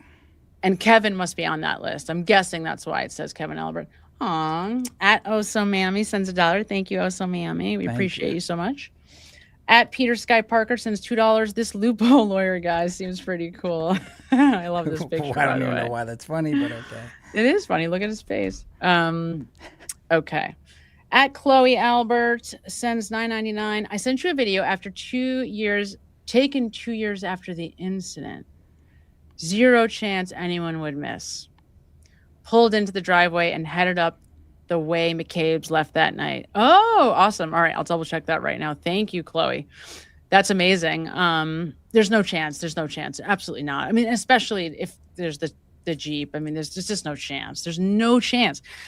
It's so stupid because I feel like we all go through this where we feel the need to have to double down on the fact that Karen didn't do this. And it's like I go through this cycle where I feel sometimes I have to reiterate why I feel like Karen didn't do this. But we know she didn't. Like, there's like no evidence that points to Karen. I just have to pray, and I just have to pray that these people eventually get theirs. I'm sorry, but Kevin called me a coward for not taking it. Can you hear it? Let me see. We do hear you. Do you want us to hear you? Hi, Kevin. He didn't pick. He just called me a coward for not taking his call, but we're live. I would have taken his call. I'll send him a link if he wants to yell at me. I don't know what I disclosed that he's so mad about. Ooh. You have the link? You can send it to him if you want to. Yeah. I feel bad. We're gonna look. You know that I like this is. I finally get a friend, and I lose very him. much. Welcome back, Mackenzie 9498. Hi, Mackenzie. I saw this, so Mammy, so I wanted to put this out there. When certain people lie, it is to themselves, without a doubt. That is so true. And I think it's hard to know when are we dealing with people who are lying to themselves and when are we dealing with people who are lying, because there's such a fine line between both. But I think these people have, very much have told lies so long that they are trying to believe them without a doubt, right? True. That they are trying to believe them. I know you're upset because you feel bad about Kevin. And I knew you were going to feel bad about it. I knew you shouldn't have said anything when you said it because I knew he was going to be upset. But how is it possible that they really believed with that type of meeting? And they've got the girls on Twitter saying what a great time they had in Canton meeting the salt of the earth people. What did they think was good? Hello. Pastor Steve sends $5. I think the 24 miles an hour with no brake has to be the wheels slipping, getting on the tow truck. You could see how many times they spun to get distance. The only question about that, Papster, is we don't have, and I mean, maybe Karen does, we don't have the video leading up to that. So let's say, for example, that the tow truck driver turns the car on and I guess idles for a while. I mean, because the car would have had to have been on for, 26 minutes or something? I don't know. It's in the nonsense telematics data that,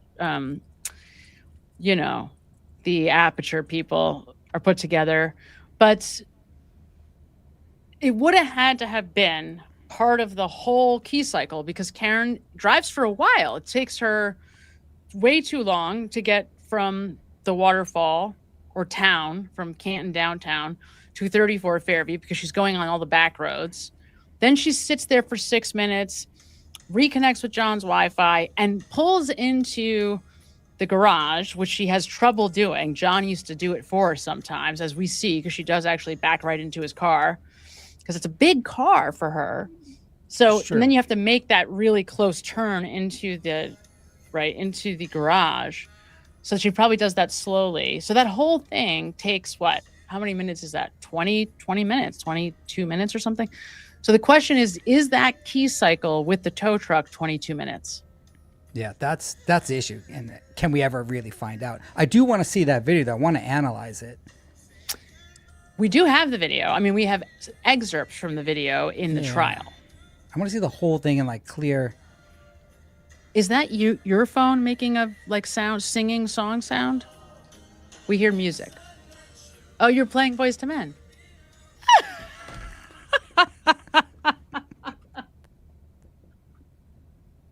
I'm serious. I'm upset. He's calling me a snake and a coward. Oh my God. Oh man. Kevin. This is the problem when you have both sides, right? It's so hard. It's so hard. No Very honor, sensitive no integrity. stuff. You know, I told you basically nothing. Oh man. Well, just tell him you didn't tell us anything. In your defense, you really didn't say anything.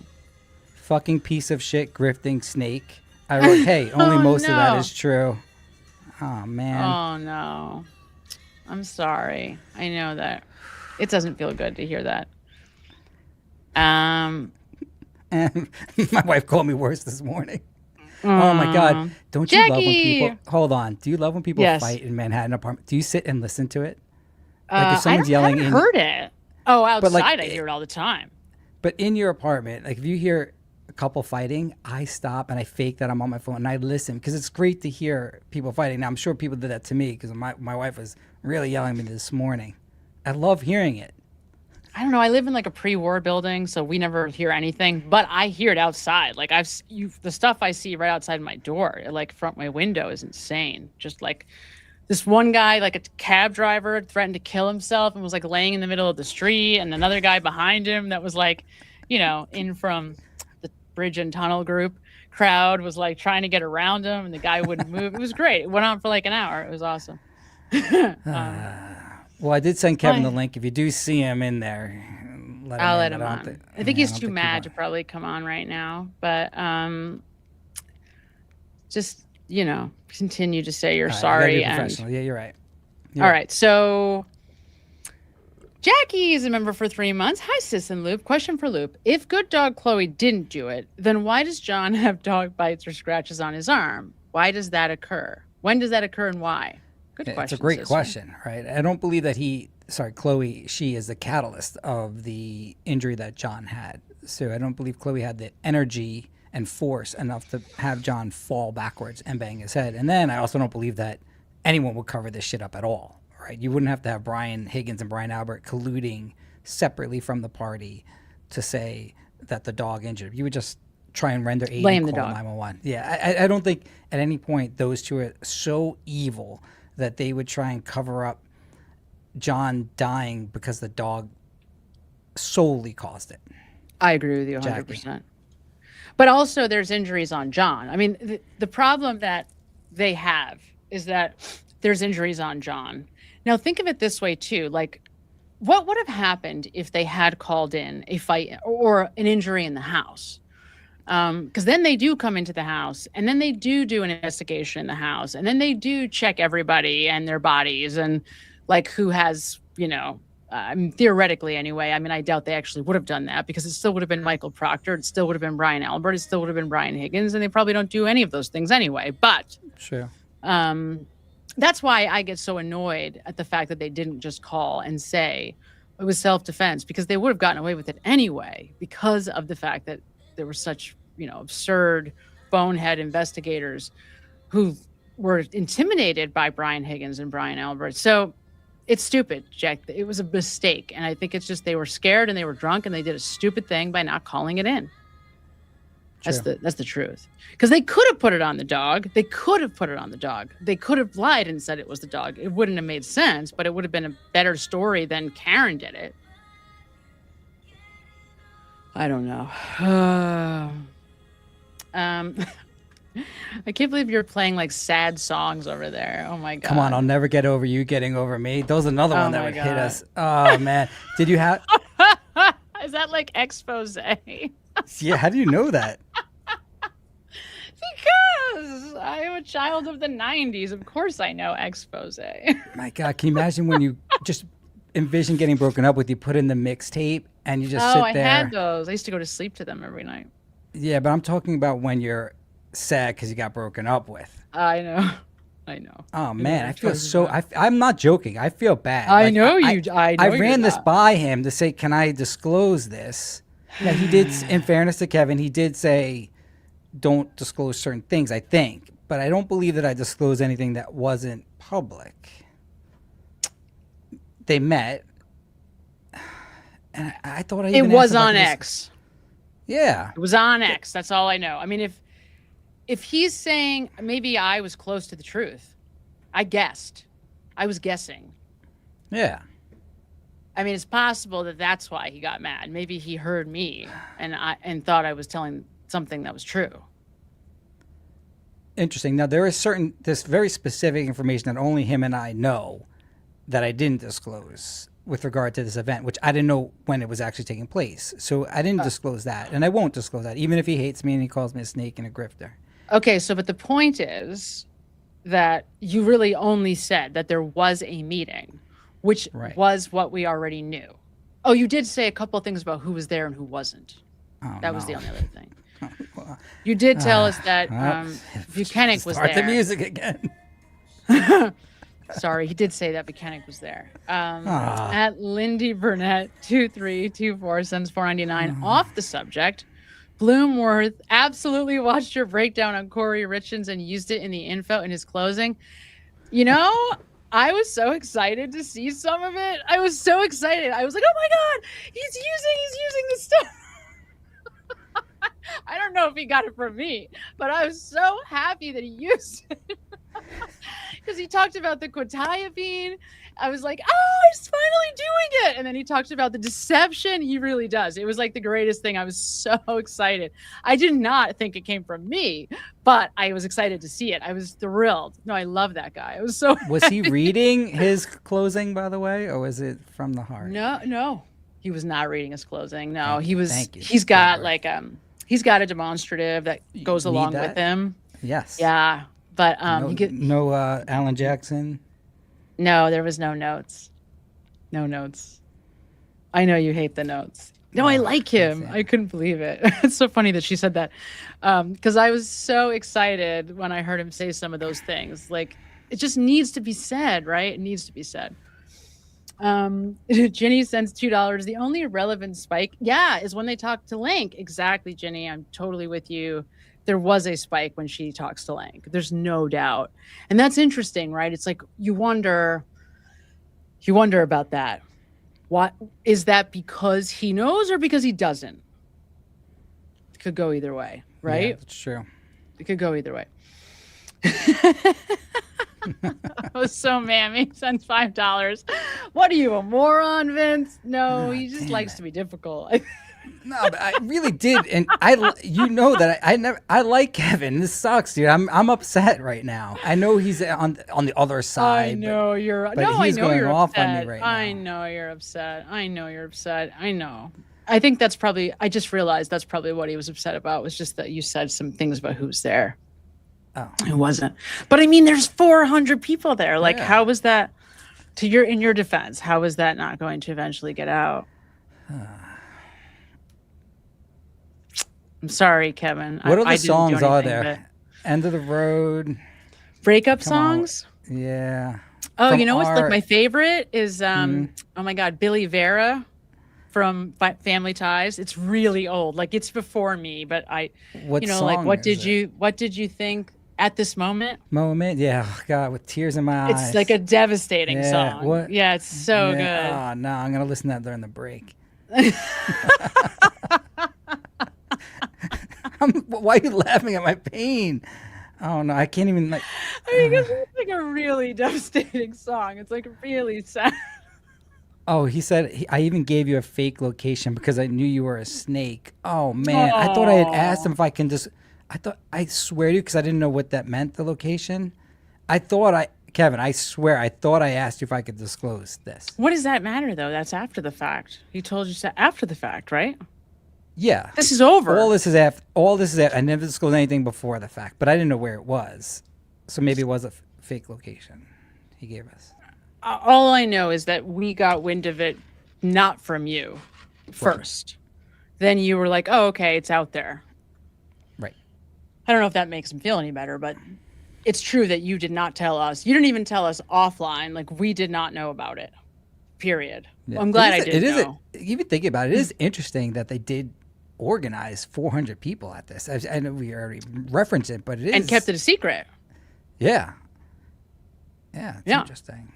I mean, it is interesting that so many people didn't know or kept it a secret. I would have went just out of curiosity. I don't know who was invited or what the issue was. You know, like I'm not sure how welcome you. I mean, after I would have gone too. I just don't know how welcome I would have been there. I'm sure I'm probably not very.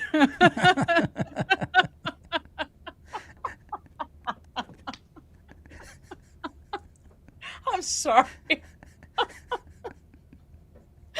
Oh, that's funny. Oh, I don't know if I would have went, actually. Now that I'm thinking about it, I probably wouldn't have gone. I probably would have gotten my ass kicked.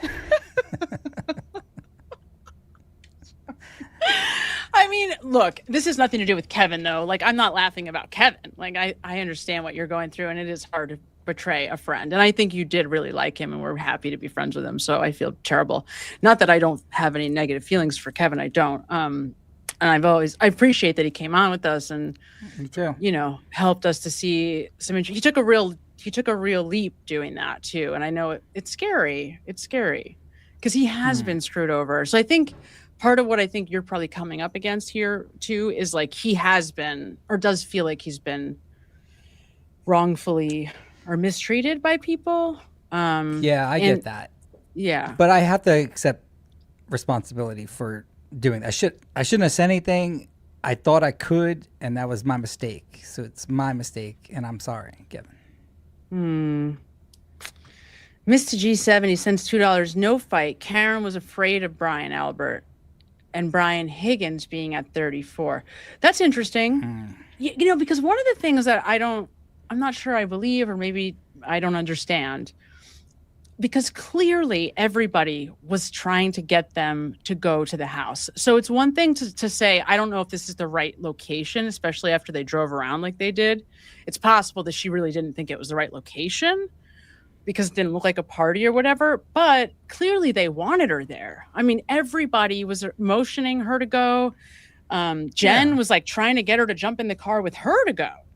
And they knew Jen's car, and Jen's car would have been right out front, that big Suburban. The one thing Jen didn't know was what was going on in Brian Higgins' brain for the past 9 to 10 days. And really no one knew that except for Brian Higgins. For sure, but the point being, he's referencing kind of what was going on between John and Karen. No fight between John and Karen in the car. Yeah. Why she didn't go in. Be. Right. Could have been. But is she saying that? Could have not been. Go ahead. Right. Is she saying because she knew that potentially John was going in there to fight? No, I think he's saying that Karen didn't go in because she was afraid Brian Higgins was inside. So you just let your boyfriend walk in. Now, again, I keep trying to find this little clip, and maybe people can help us. I'm almost certain Karen references verbally that when John drinks, he will either be aggressive fighting wise or won't back down to a fight, and it has nothing to do with blowing off steam. It's something different where when he drinks he would fight. Now that's not the exact quote, but something to that effect, and I'm still looking for it. Vaguely remember something like too this. Because so wait a minute, let's just look at this quickly. There's a 2020 episode on Karen, right? Yep. There's a Dateline. There's only so many options. I thought Dateline and 2020 were the same thing. Oh, I'm sorry. No, I meant 48 hours. Wait, there's a Dateline. No. There definitely is a Dateline, and there's the documentary. There's the documentary. Yes, there's the Vogue interview, but I don't think is that just in writing? That's in writing. Just in writing. And then there's also the sit-down interview she did with that local news reporter with Alan next to her. Oh, yeah. There's the news channel, whatever that was. Yeah. Channel 5, right? Ted Daniel. Man, that was Kevin's favorite channel, too. So wait, he does Ted Daniel. I got to get my lights. Hold on. So there's the Ted Daniel one. There's the... There's no 48 hours on it? Yes, there's a 48 hours on it, too. I think there is a 48 hours. Yeah. So. All right. So we've got some work to do to find it. Yeah. Then there's also, by the way, an edited and an unedited version somehow, because I've seen unedited footage from the documentary. Exactly. And that's where some of the things in the actual trial were being used. It wasn't the actual footage that we did see. Yeah, there is some unedited. There has to be. Even the woman who did the actual documentary said that she has hundreds of hours. So you can imagine that they got all of that, the prosecution did. Yeah, why isn't she putting that out? You got to wonder why she didn't put that out, right? You got to be She's like such a sitting pro on too. I love her. Like none of this, like we think this is such a big deal. She's like used to dealing in this stuff. The one who did the documentary. Yeah. You know, like she's just a pro when it comes to this stuff. Okay, so here we go. At Ms. Holmes 66 sends $2. I heard the meeting was a fundraiser for dipshits. Thank you, Ms. Holmes. So the meeting was not a secret. People knew. My sister sends $4.99 and says, no joke, no one has ever broken up with Sam. She wouldn't know what a broken heart feels like. She's the best. All of her men beg for her to stay. That's very cute, Sissy. I love you too. It's not entirely true. But it seems like it would be. Have you ever been broken up with in your entire life? Broken up with. It's a tough. There's one person in particular that you could make the argument I have experienced a broken heart as a result of, but I don't know that. I think it's probably, you could argue that we left each other, I guess would be I don't know what he would say, but I would say we left each other. A person I grew up with. You don't want to tell us the name? No. Yeah, I'm trying to think, like, I actually haven't really been broken up with, but the times that I did, I was probably cheating and probably deserved it. You know what I'm saying? Like, it wasn't like a complete out of nowhere breakup. Right. It wasn't like you're surprised and devastated. Right. Except for today. So this is a weird feeling for me. As you can see, I'm probably not acting normal right now. I'm like so this is like a first. So you're saying like this is like my first real breakup. Yeah. Really, Vince, 2020 and Dateline are not the same thing. Oh, okay. Thank you, sister. So that's what I thought, right? 2020, maybe what I was thinking of, 2020 is the guy, I can't think of his name, but he's got the dark hair, he's kind of like tall, and then Dateline is the whole crew, you know I'm talking, why their names are escaping me. But like the pretty woman with the blonde hair did some of it. Corey? What the hell is her name? No, not that pretty woman with blonde hair. You know who I'm talking about. The woman from Dateline. You guys know her name. Anyway. Yeah. All right. So we have a 2020, we have a Dateline, and we do not have a 48 hours. That's funny. I guess they just, didn't pay for the story? How does that work? I don't know. I don't know. Can't they just do a story on anybody they want? But either way, what I'm looking for is the little clip where she references John to being willing to fight on some level. I don't know the exact wording, but I want to have that for future. I will look to somewhere. I found something that was, I don't think I would want to highlight, but there was this extra footage in it. I don't know how he got it, but he did. So I'll look and see if, I'm sure Kevin could have helped us, but let's not talk about that. Okay, so do we want to do a break? Is it break time, do we think? Yeah, I think he needs a break. All right, so how do I mute this so people don't hear me crying? All right, I'm going to remove you. Go take a break. Bye, Vince. Poor Vince. I feel for him. I do feel for him. Honestly, I don't think he told us something that we didn't know, with the exception of a couple of little things about who was and wasn't there. So I feel bad for him. We're going to take a little fervent break. And then when we get back, we're going to do some Higgins evaluation. And I will see you. Well, let me get it up first before I just disappear from the screen. I will see you guys on the other side. Wait. We'll do this one because I think he needs it. I think he needs it really bad. Here we go. All right. We'll be back in 5. I've been biting my tongue for so long. Fuck you, Hank. Think you're better than me. Fuck you, Hank. You are not Lally. Fuck you, Hank. Think you're better than me. Fuck you, Hank. But why don't we see? I'm a basic kind of guy. I really don't need a flaunt. Smoking 6 packs a day and I'm happy as a hog. All I do is mumble. Do I really need any lungs? The trial 1 jury was just like me. They were hung. Trial 2 came around and then you wanna bench me. Not one guilty vote was embarrassing to see. Need to remind you that my jury was 9-3. Take your little OUI and get about the scene. Fuck you, hey, hey. Think you're better than me? Fuck you, hey. You are not lolly. Fuck you, hey. Think you're better than me? Fuck you, hey. Well, why don't we see? Oh, I know what will get us the win. Ask Rachel about his fucking ham sandwich again. That'll prove this beyond all reasonable doubt. Oh, who am I kidding? This shit is around. It appears that I made a mistake. You took this case so damn personally, and I hold that opinion to a scientific certainty. You weasel face, fuck bet, Arkham Major P. Even with all the help you got from Beverly, standing ovation.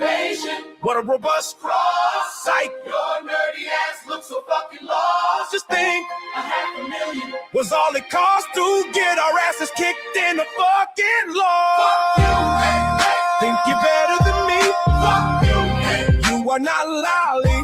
Fuck you, hey. Think you're better than me? Fuck you, hey. Well, why don't we see? Why don't we see?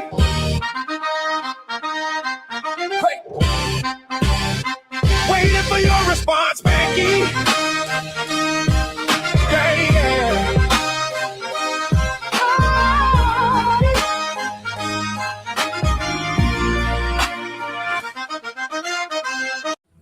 Did I mention my jury was also hung?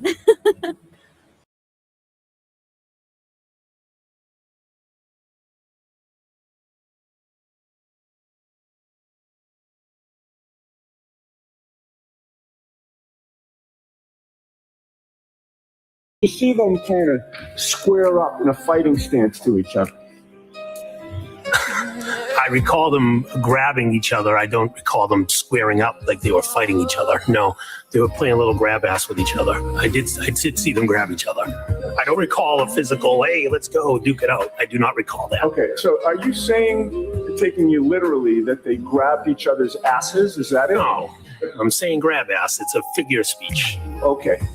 It's only 10 a.m.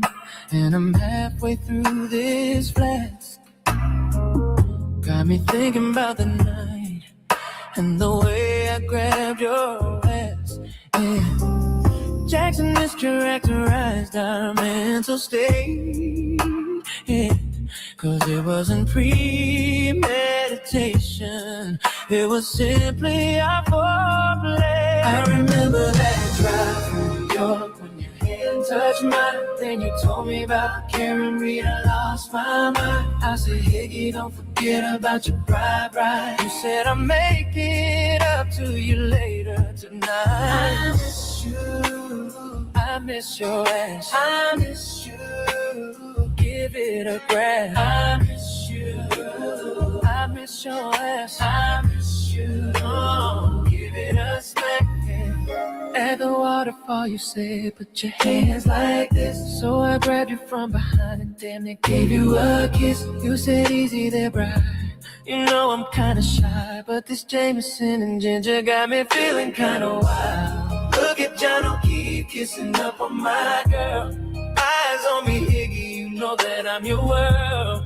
I don't know, bride, I think I'm in a girl's look. Just come back to my place and give it a whirl.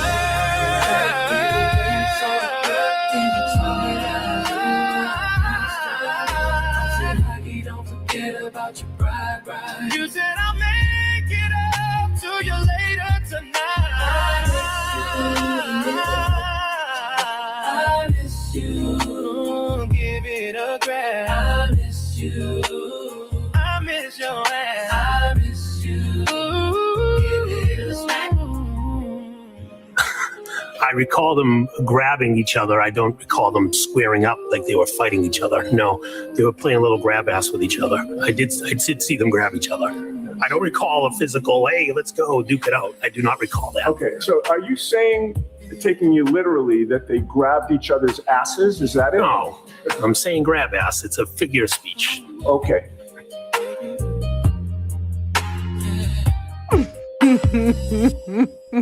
So that was for you, dear. Oh, man, that didn't help.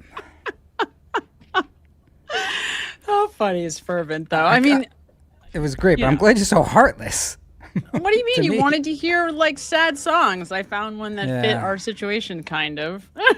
I actually never got to see Kev's ass, so I don't know. I know, but it was the "I miss you" part that I was more going with. I think for that one in particular.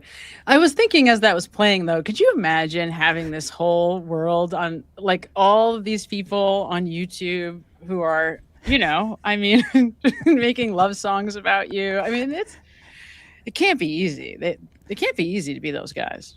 It is a good point, because I wonder when or if they actually see these videos that are fun, obviously, and lighthearted. Does Lally get the video? Does Lally get the video sent to him? Because it's an homage to Lally and how great he did. So you think he did, and he watched the whole thing? Oh, they both saw it. Oh, yeah. 100%. Okay. Oh, there's no question. It's too small of a community for them not to have gotten that. I mean, how did he know? How did Kevin know that you made those comments within like an hour of saying them? Yeah, and I don't even know what part I said that offended Kevin. I know obviously something did, and I didn't mean to. 100% didn't mean to. Sometimes I'm joking around and I will betray a trust that's just a joke, but I didn't with this situation. And in fact, I forgot about this event even taking place because I never knew when it was going to take place. I knew that it would take place. And then if it wasn't for Emily sending me the text today about the X posts, I don't blame Emily. I'm saying she sent that to me, and then it spurred my memory. And I had asked Kevin if I can disclose this because it's public. He said yes, but I probably said something that I shouldn't have. I see. Okay. That makes sense. All right. That's probably why. Well, that's probably what he was listening for. If you told him you were going to mention it, then he was probably listening to see what you said. Yes. And then he called, and I didn't pick it up, and he called me a coward. I'll try and call him back before we leave. Maybe we can square it away. But I hope that our friendship is strong enough that this doesn't kill it. Well, we'll see what happens. I know. I mean, listen, it is what it is. It's hard. It's hard because, you can't help it. Like we are divided based on just our beliefs on this, right? And because, it's natural. Like when you have such a strong community on one end, the equal opposite is bound to, spring up. Like they're going to have a tight-knit group, maybe not a huge group, but a tight-knit group that feel very strongly in defense of them, and good for them. I mean, the problem is that, time may not be their friend on this one. We'll see, I guess. But, I don't know what to say. I think for us, we just have the truth on our side, and that is what it is. It would be much easier for everyone if that wasn't the case, but it just is what it is. And that's the beauty of this case. In fairness to them, they believe they have the truth on their side, right? So if it was just cut and dry, then we wouldn't have been talking about it for this long. The fact that there is the mystery is what keeps this alive and keeps it entertaining, obviously. Obviously. Very true. Yeah. All right. So let's turn our attention to the Higgy stuff. Now, and we did go through some of it, but I want to point out some of the things that I hear him saying that I think are so incredibly incriminating. You might notice on this video, I slowed it down just a tad, just a tiny bit, because it is so much easier to see if you slow it down a little bit. I don't know if that it'll be noticeable or not. So we'll see here in a minute. Let me pull it up. Don't worry, it'll be okay. I know he's hurt. But again, I don't know. He's not as hurt as I am because, he's probably angry about something, but I'm not even sure what the hell exactly it was, or if it was just even mentioning it. But either way, we'll get over it. And with Brian Higgins, my wife would comment about how great his eyeliner was. And I don't think he wears eyeliner, but he does have nice eyes. There's something very attractive about a Brian Higgins, his appearance naturally. And my God, if he lost weight, he'd probably be very, very attractive. Well, he did lose weight. Didn't we see him lose? He did lose weight, didn't he? Some people were saying that. Remember when he chased Aiden? Aiden had said that Higgins was out there and he looked skinny for him. He looked skinny when you took that. Oh, I don't know. You didn't take the picture. When you posted that picture, he came, remember, he was in Sandwich, I think, and he was out at a bar and someone snapped a picture. Yes, yes. He looked much Actually, thinner. Yeah. Who knows why he's think. losing the weight? Well, I mean, maybe so that people don't recognize him. That could be one reason. Right? Could be. I don't know. All right, let's see. Like I said, it can't be easy to be any of these people. It just can't, right? It can't be easy. Not at all. All right. Thank you. Look at the top part that I highlighted. Mr. Higgins, do you have that in mind? I do. May I approach? Yes. You were asked the question, quote, did that male come inside the house? You answered, I believe he did. Question, so you saw someone else come? Answer, somebody else. Yes. Correct? Yes, but I also said that I wasn't paying Mr. Higgins, attention. I realize that you want to explain your answer. I've asked you a very simple question. Was that your testimony in front of another proceeding? Yes, it was. At another proceeding, which you were under oath? Yes, it was. Okay. You also said that you... So, I mean, this is just a great example. Alan Jackson asks a yes or no question, essentially, and he can't leave it. He can't let it go. He has to say, but yeah, but I also said, right? And that's not only redirection, you know, he's defensive. I mean, he's so incredibly defensive the whole time, trying to spin the narrative because he's trying to get out in front or ahead of wherever Alan Jackson is going, right? Yes, and he's answered every single question technically incorrect. Even yes, it was is an incorrect answer. The answer should just be yes. Nothing else, nothing more, just yes. And again, he wasn't properly trained for this, and it does destroy his credibility when he's on the stand, and he's giving, obviously, the opponent more information. And to your point, the jury pick up on the defensiveness of the macro, not every single little question and why he answered it incorrectly. It's the whole testimony and being defensive to virtually every single question is what people generally will remember from him. You got it. That's right. And it's throughout the whole thing. It's throughout the whole thing. It's crazy. Here we go. Only remember seeing that person come in briefly. And it looked like he was having a conversation with the two girls briefly, correct? Yes. You were asked how long was the person in there roughly, and you said it was quick. Less than a couple of minutes. I mean, it was quick, correct? Yes. And then you were asked what he looked like, and you said, I feel like they were a little bit taller. They had dark hair, correct? Yes.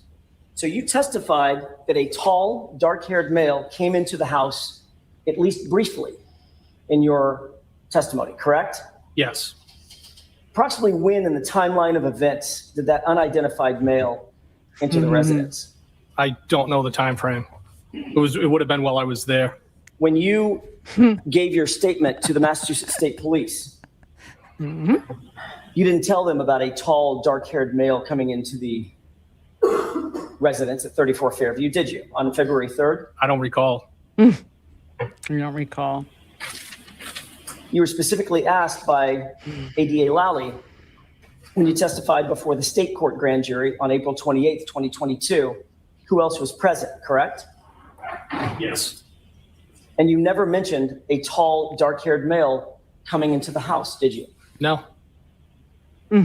However, on June 1st, 2023, at this other proceeding, you were specifically instructed at the start of your testimony that it was a crime to give materially false statements in that proceeding, correct? Yes. And that's the proceeding in which you admitted that there was a tall, dark-haired male who came in the house. Yes or no? Oh, yes or no? sorry. Is that proceeding? Can you answer that, yes or no? No, I can't, Your Honor. Next question, Mr. Jackson. The quotations the quotes that I just read you and that you just looked at, yes, that was from the June 1, 2023 hearing, wasn't it? I don't know.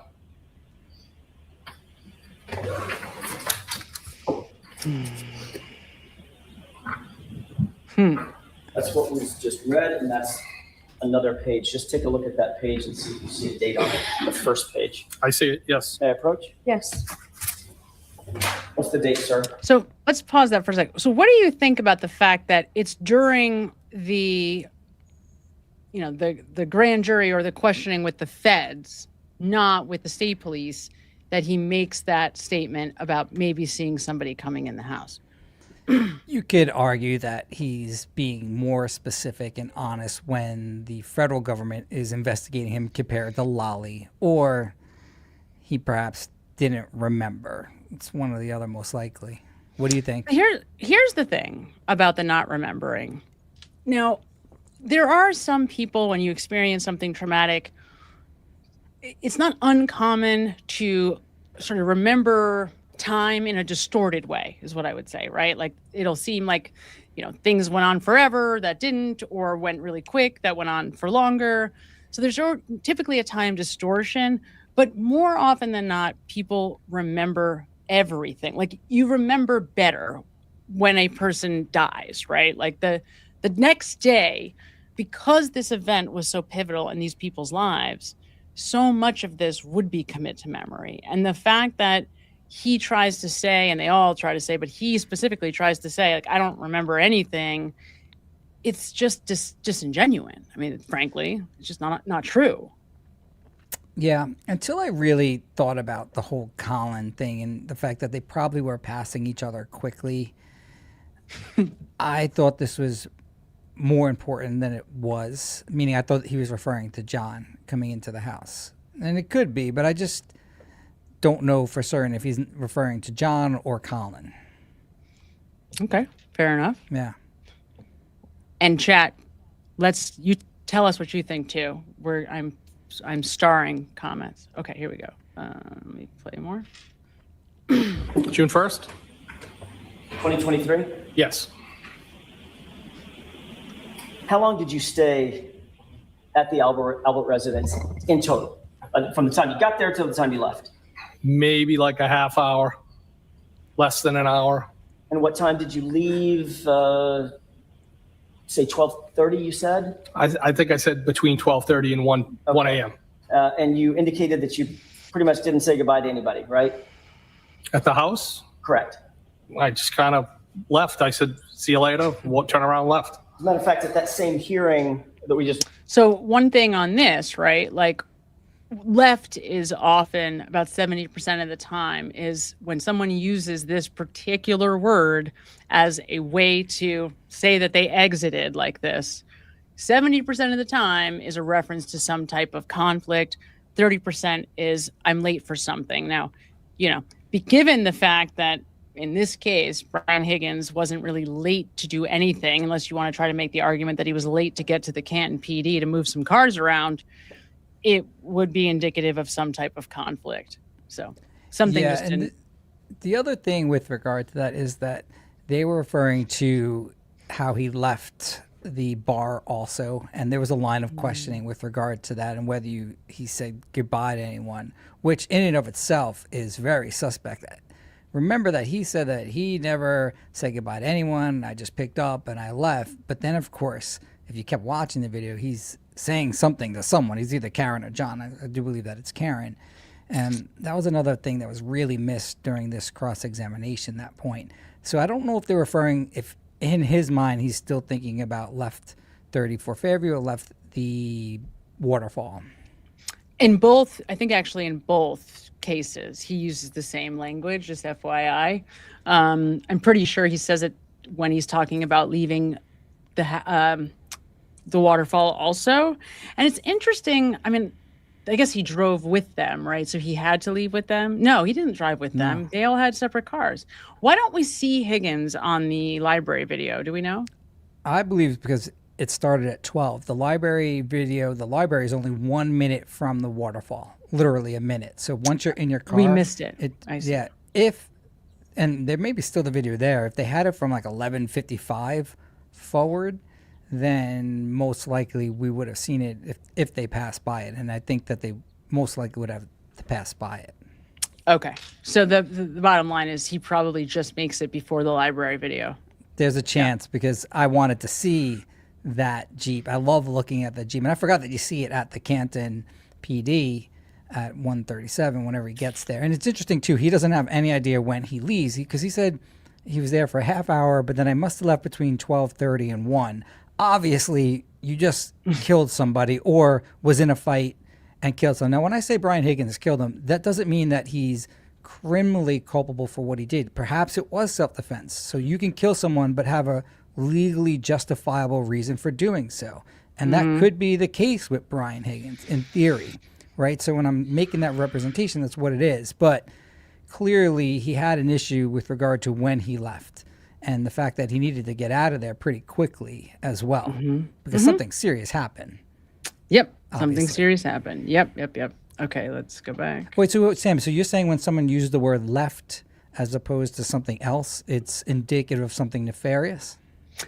So 70% of the time? About 70% of the time when someone says, yeah, I left at this time or whatever, it means that they were, absconding from a conflict of some kind. And 30% of the time, it's a reference to being late. Like, I left 10 minutes early or whatever, something along those lines. And it's interesting because, again, like I always listen to the question. I think if you're trying to do any kind of analysis, you really have to listen to the question because the question is what ultimately gives you the ability to make the assessment about what the answer is, right? You have to listen to the way the question is formulated and asked. If he was asked, did you leave at this time? And then he used that in his answer, then I might say, all right, no, he's being prompted by the question. But in this case, he was not. And in fairness to Higgy Bear, he did get most of these right, probably about 7 out of 11. He answered with a yes or a no, or an I don't know, which is interesting because usually he wasn't in that phase, but he was zoned in here. What you do see a lot in witnesses when they have their answer ready and they want to say it before the question's done and they're not listening, that's a huge indicator of deception. I know you know that, but you do see that with Higgy Bear here. Yeah, and the other thing is Alan Jackson just told him he was asking for a yes or no. So I think that was part of what prompts him to just answer yes or no. And then he forgets and goes back to doing the defensive thing again.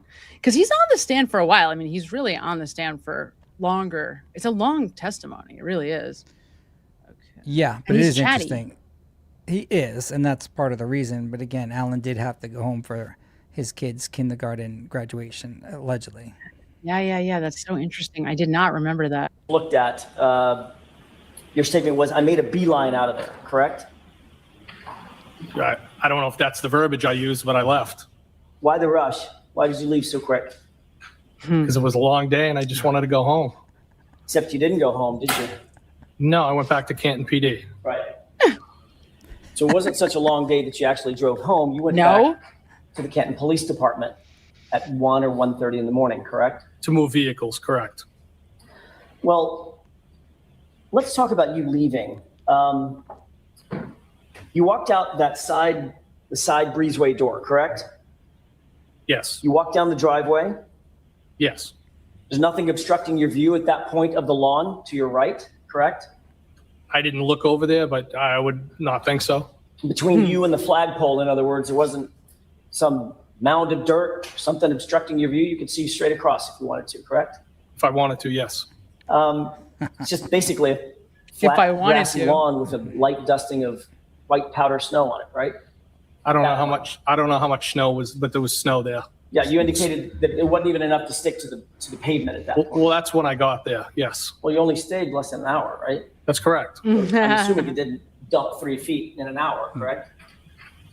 I think we can both agree that it's not free. It wouldn't have been 3 feet, no. Right, so it would have been a light dusting of snow. More snow than there was there.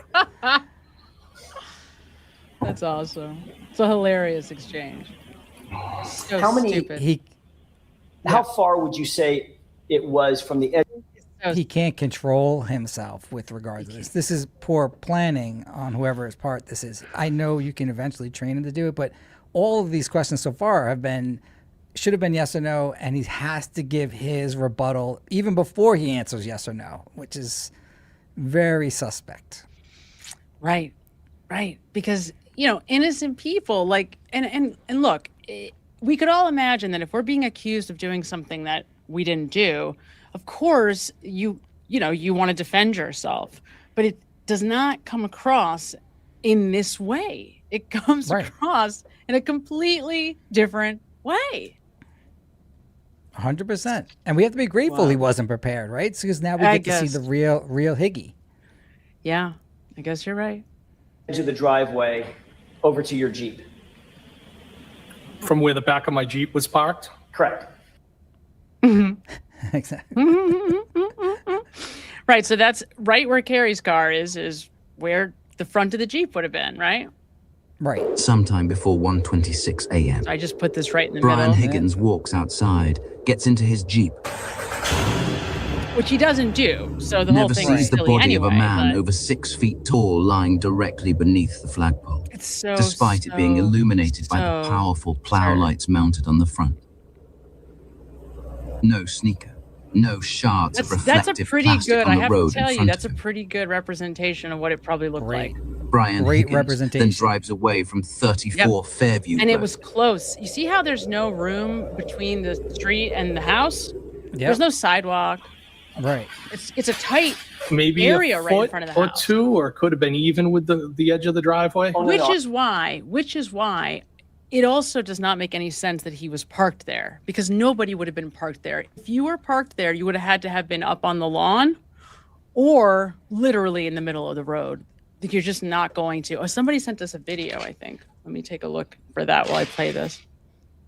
This is a good exchange here, of course. We've seen this part a lot of times here. I'm sorry, it's probably a bad question on my part. When you left the house, as you started to walk down the driveway toward your Jeep, how long of a walk is that? Across the yard to the, down the driveway to get to your Jeep? Short. 30 feet? Maybe. Okay. During the course of you walking out the door, heading to your Jeep, you didn't see anything out of the ordinary in the yard, correct? No. You certainly didn't see a body in the yard. Of course not. Now, you get in your car, and it's facing directly toward the flagpole, correct? It's facing directly up the street. The flagpole would be off to the 1 o'clock. Right.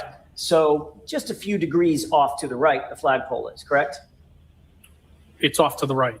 Just a few degrees. I don't know how many degrees, but it's off to the right. Well, you just said 1 o'clock. You're a former military guy, right? I am. Okay.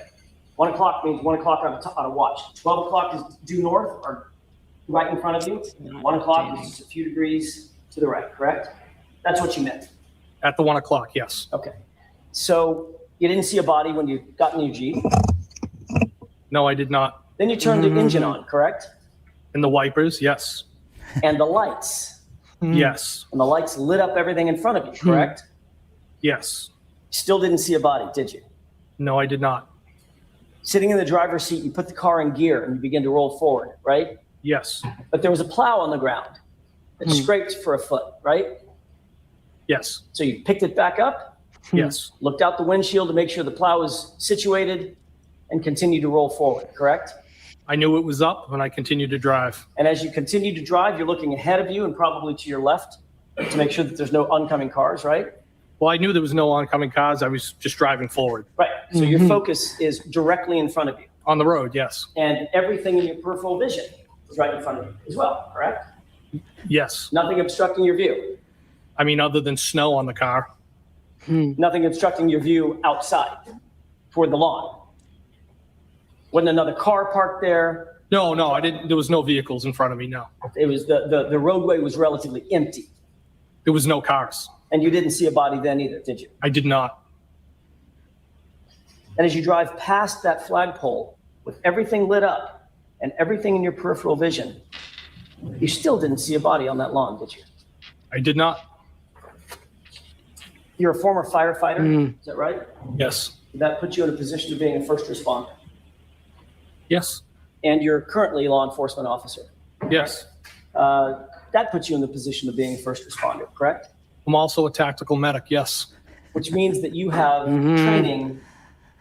This is where he gets to them. be an observer. You're a trained observer, more than the average He just person, takes the correct? bait too. Yes. He You really look does. for things out of the ordinary. You look for things that don't belong. As an investigator, Builds them former up. firefighter, first responder, correct? Unbelievable. Yes. And you did not see a 217-pound man bleeding out on the side of the road, in the lawn, or in the yard, just to your right by that flagpole, correct? If I did, I didn't I ask would have you done if you something did. to help him. I asked you if you saw one. No, I did not. Because if there was a body. And that's because there was no body there, correct? I didn't see anything. Because if there was a body there, you certainly would have seen that. Objection.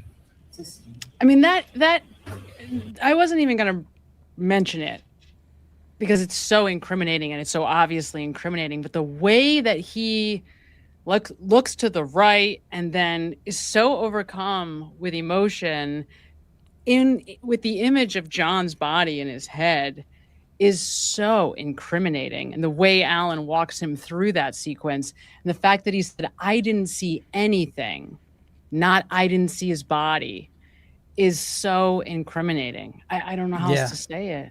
It really is. And this is actually better than I thought it was, maybe just because we know more than we do compared to when he was actually asking this. But if you can envision what he claims to have seen, if Higgins can say that there is no body on the lawn, then there is no case against Karen Reed, because the body has to be there when Brian Patrick Higgins leaves 34 Fairview. Otherwise, it's impossible for Karen to have committed this crime.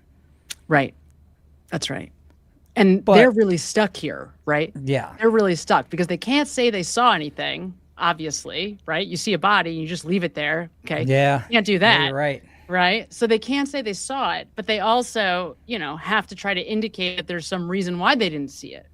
Right. You're right. No, they are stuck because obviously if they did see it, then they should have reacted. But if they didn't see it, then Karen's not guilty. That's as simple as that. The body has to be there when he leaves. If she was guilty, there's no way. And one around of the it. things, one of the arguments, and I know you don't want to bring this up, but I'm going to anyway because it is important. One of the arguments, no, not Kevin. Oh. Sorry, Kevin. I feel bad about Kevin.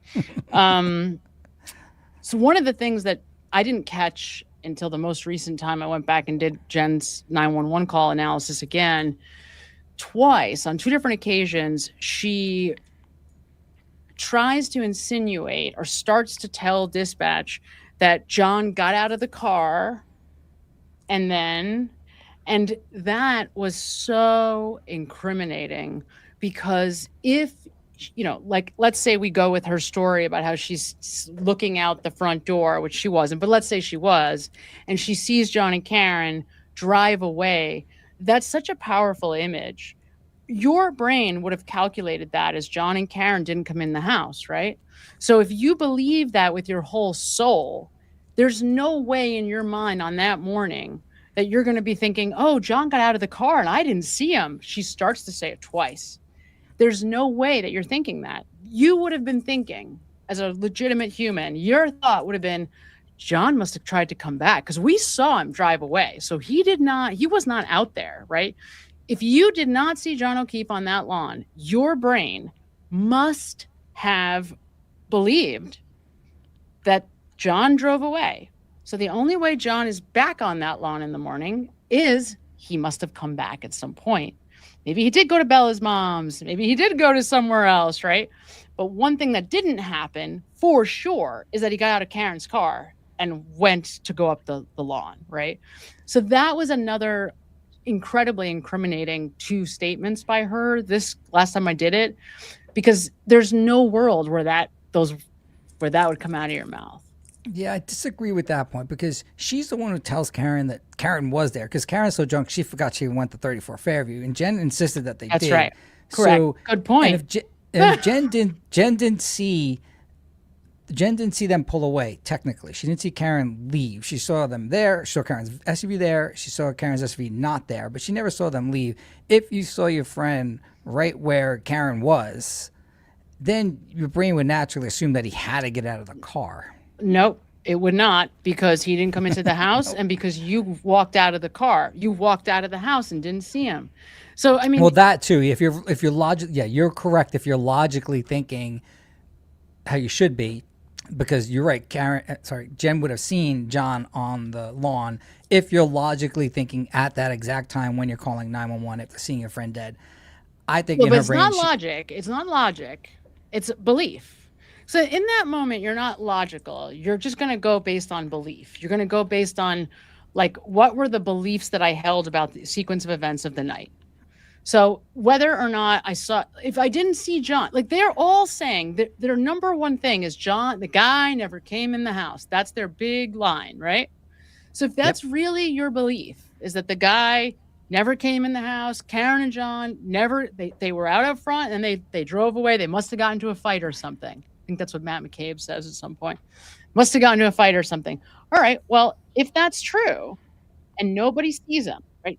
Remember Matt McCabe goes in and out of the house twice. The whole thing. They all give us excuses about why they probably didn't see the body. The whole absurdity.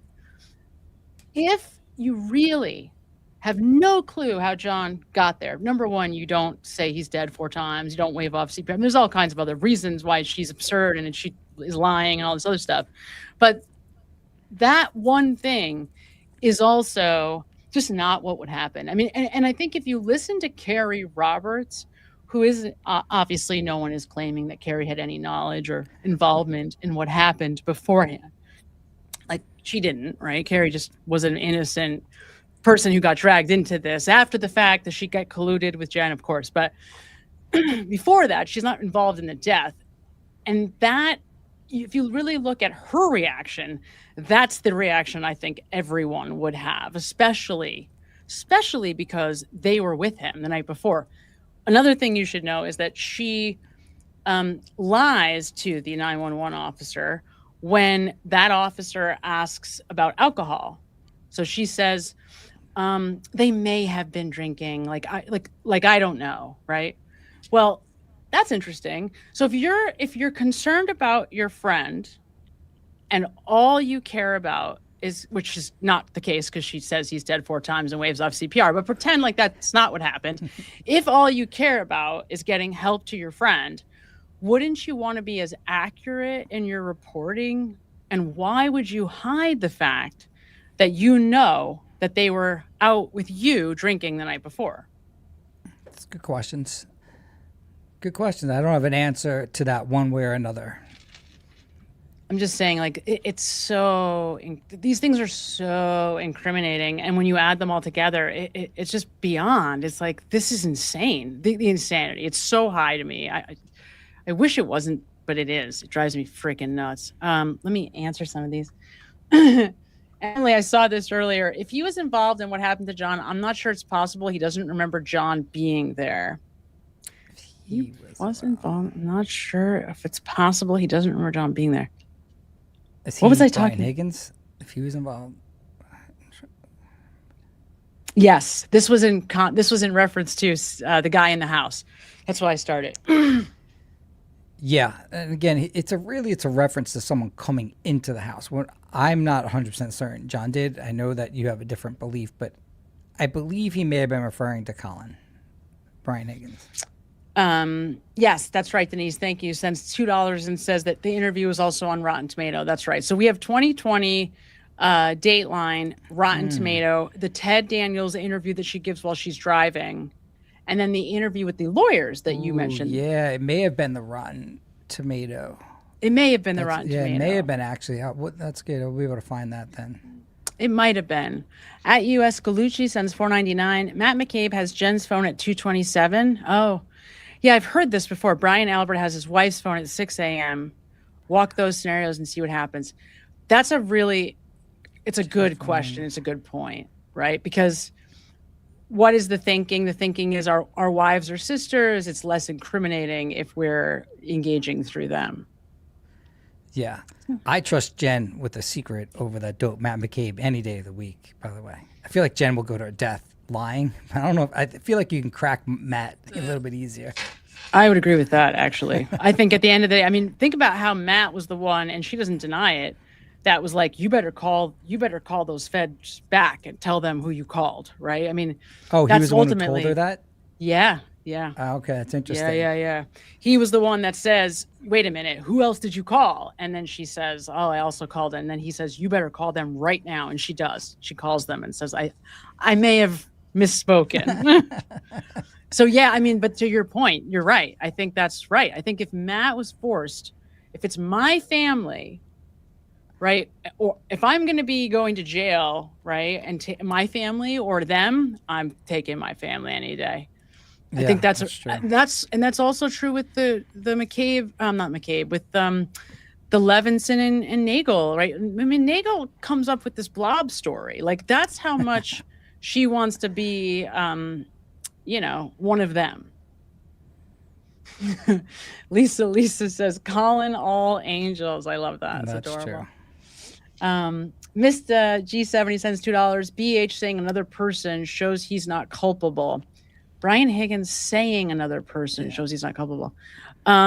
Meaning like, I get that, like a mystery person could have been there. When I say there's 10 possible people in the entire world, I see. If you can add one more that you're not aware of, potentially he was the one that killed John O'Keefe. Yeah. Oh, yeah, I did see some other guy come into the house. That's a good point, actually. I hadn't thought about that. You wonder why they didn't just say that from the beginning, but I guess you couldn't because, everyone else would have known. Right. That's the thing. Yeah. And it is crazy how simple this case really is. There really is only 10 legitimate people that could have killed John O'Keefe. That's it. You have to be able to have the means, right? Because motive and then opportunity is the biggest one. You have to physically be there, or you hired someone, which is not the case here. So the opportunity limits this to virtually just a few people.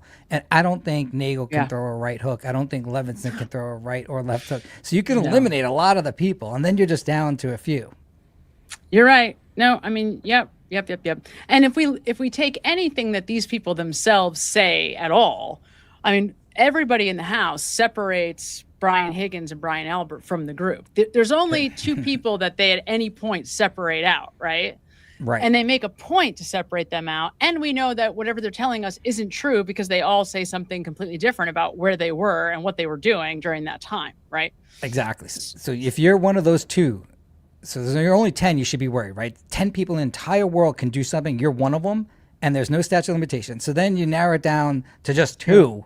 Yep. You're in trouble. You are in very big trouble because this is never going away ever. Or I'm in trouble. I'm going to get sued for defamation. It's like one of the others. It's going to happen. It has to. Yeah. But I mean, the thing is, well, we don't need to get into that, but okay. At Cuber2407 sends $9.99. If Leos had done proper, investigation that morning, we wouldn't be here. A town divided. All Leos should have recused themselves and gotten ones with no connection to Canton. Sad all around. JFO, JO. Justice for John. I love this Cubert picture, by the way. No, 100%, right? If these investigators had done what they were supposed to do, then we wouldn't be here.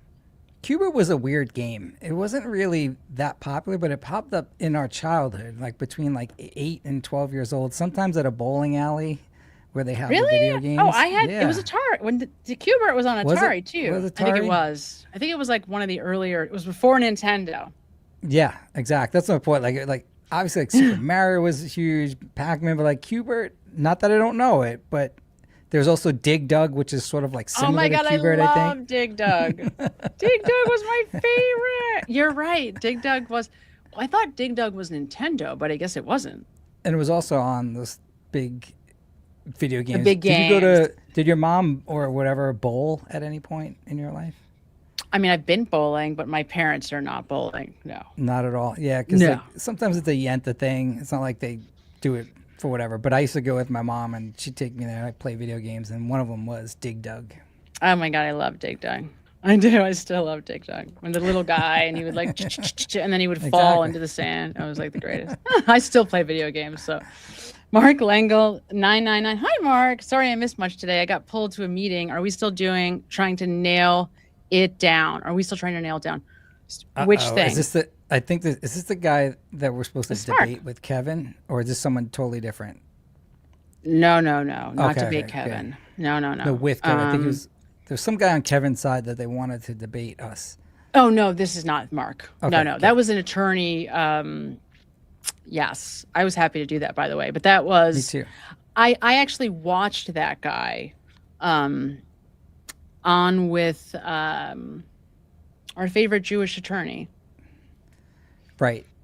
I don't know why I'm Brother Counsel. Yeah, Brother Counsel. Thank you. I'm so sorry. I know Peter Tragos? No, Brother Counsel. Peter Tragos. That was cute. Very cute. Yes, Brother Counsel. He had him on, and I would just say that, like, my comment is, we know the case really well. I'm not sure that everybody knows the case as well. So we might have an unfair advantage. I mean, I've been looking at this very closely at a minimum for a year, enough to be able to make very comprehensive videos about it. So I don't know that this guy has anywhere near the same knowledge that we do, and that might not be fair. Speaking of which, did you see Emily C with that really good-looking guy that she has on sometimes, her channel? Of course. Yes. My God, she is such a hypocrite. The way she acts around that guy. What? I mean, I'm jealous, but oh my God, if you want to see a girl that is just in heaven, and whatever the guy says, she's giggling and laughing. I'm not sure what actually happens during that, but my God, if you want to talk about body language, go and watch Emily with that good-looking guy with that chiseled jaw, and she laughs and giggles. I will watch. I will definitely Oh. watch. I mean, I've seen some of it, but I didn't get that at all. I didn't get that at all. Then you're not in body language reading it. Just take a look at it. You'll see. I will look. I mean, You'll I wasn't have what looking she's for having. That. To be fair, I wasn't looking at that. I think he is cute and funny, but No, I know he's a good-looking guy, but my God, Emily just the only thing, like, Google-eyed. I love my Southern folk friends and counterparts, but I am like a Northeasterner at my bones, and so the pace of the dialogue, he just talks really, really slow. So I like him, yeah, but I gotta like put it on fast speed. Yeah, Emily was definitely on some speed when she's watching this guy. I mean, this girl That's is so just funny. I did Google-eyed not in love. notice that. I did not notice Really? that. Did not know. That's very funny. Mr. G 70 cents, $2. Jen was looking out the window in case Karen came back. Yeah, I'm sure I've been thinking about that too. Somebody's got to be playing lookout, right? I mean, somebody has to be going like, is Karen going to walk in the house? Yeah, They've got to be looking. That is crazy to think about, because all she had to do was get out of that car or come back. Like, like you go drive around the thing mad, but you come back. And then if she walked in, imagine what would have been the situation, because she would have found John there. It's not like he's going to be hidden, right? Somewhere, even if he's on the side of the house. Or in the where is basement, he? in the Where's garage, John? Right. Wherever he is, it's not a large property to search. You will find the dead body. No, and I think one thing I think we could probably all eventually come to agreement on is that he's dead pretty quickly. Now, I've heard people make the argument that he was maybe alive longer, but to me, I think this all goes down very fast. I have to tell you that one thing that I'm jumping the gun. I'm not saying this is true yet. I have not investigated it anywhere near enough to say it's true, but I am wondering whether or not John goes down before Nagel goes outside. Now, we're talking about a very narrow window. And the only reason why I say that is because we have heard that he's out there waiting for a while. Now, we don't know how long. And we know that he leaves before Karen. So there's that. But also, when they're asked, so there's a whole thing that Sarah screws up. Now, Sarah is the only one, to your point, about having been trained correctly on how to testify. She's the only one that does exactly what you're talking about. She answers yes, no, yes, no. If Lally says correct, she says correct. She does not, she tries the entire time to only give one-word answers as much as possible, and she tries not to say more than a sentence at a time, and she does a pretty decent job of it. So that's the reason why, if you're only looking at the surface level with her, it looks legit. You're like, oh yeah, okay, this looks legit. But when you actually pick it apart, slow it down, it's like, oh my God, this is horrible. It's horrible. It's horrific, right? Okay, fine. So having said that, there's some moments where she screws up, and she's talking about staying. Bottom line, there's a lot of lying around when Julie goes out to tell her brother that they're going to stay or not. Interesting. There's a lot of discrepancy there. So it makes me wonder if there isn't some other motive about why they ended up going out and saying to the brother we're going to stay. Which is weird because we know that the girl in the back, Heather, clearly and confidently states that they were invited to go in. Imagine if they all went in. This would have been a huge issue for Higgins and Albert, because at this time, I don't think John is necessarily dead yet, but he's somewhere. Because Somewhere. it's only 1224, 1225, 1226, 1227, and John's phone does move again at 1231. But one of the things about, to your point, everybody in that house makes a point to tell us that she invited them to come in. Yes. So you're saying that it was done deliberately to throw people off? Well, I'm saying that they are. I'm not sure. Like I told you, I'm not sure. It's something in my head. It's something in my head. I'm just toying with it right now because there is definitely a discrepancy between what Julie testifies to and what Sarah testifies to regarding how that happens, how it was that they wound up staying longer. And it's sus because Jen wants that time. Remember that? Jen, on the timeline, Jen reaches out to Julie and says, hey, what time did your brother text you? Now, think about that. Like, in the days that follow, why is Jen asking Julie to send why would she need that time, right? Do you see what I'm saying? Well, why does she want that time? It's an important part of the timeline, right? Because they know because it's during the critical time frame, and they know that they have to send somebody out, which was Julie. Well, maybe someone comes back in. Yeah, it is important to anchor something. I don't know if it's nefarious or not. Well, that's my point, though. I mean, it could be. It could very well be. You could see a world where she wants that because she knows that's an important time. Now, sure. I'm thinking a few days later, if I'm totally innocent, I don't know what happened here. Why would that part of the night be important to me? Well, it would be because you saw two cars, you looked out, you saw the truck, you saw the Karen's car there. That would give you a basis as to know when Karen was actually there. Okay, so you're saying that if I'm Jen, and even if none of us knew till the next day that John passed, it would be important because I know that Karen and John were there when that car was there, even though Julie doesn't know that. Right. Yes. Yeah. Okay. In theory. Doesn't mean that it's wrong or right. No, I'm not saying it is either. I don't know. I mean, I really don't know. I'm just throwing it out there because there is this discrepancy between what the two women are saying about it. So it's an interesting thing. It's an interesting point. I mean, look, the truth is that Julie Nagel might have asked and might have known that her brother was going to say no. Right? That's true. So that's true. He is her brother. Yes. Sorry. I'm reading this more. This person looks familiar to me. At Illegal Focus sends $2. Great show. Thanks, F, bringing out Vince's good. Oh, thank you. Thanks, Miss Judy. That is Miss Judy. That's what I thought. Hi, Miss Judy. You do look a little different in your picture, but beautiful lady. Okay. Mista sends $5. What I meant, Brian Higgins was referring to John O'Keefe in the house. He's giving himself an out. He knows he didn't kill John, but is responsible for him being there. It's an interesting question, right?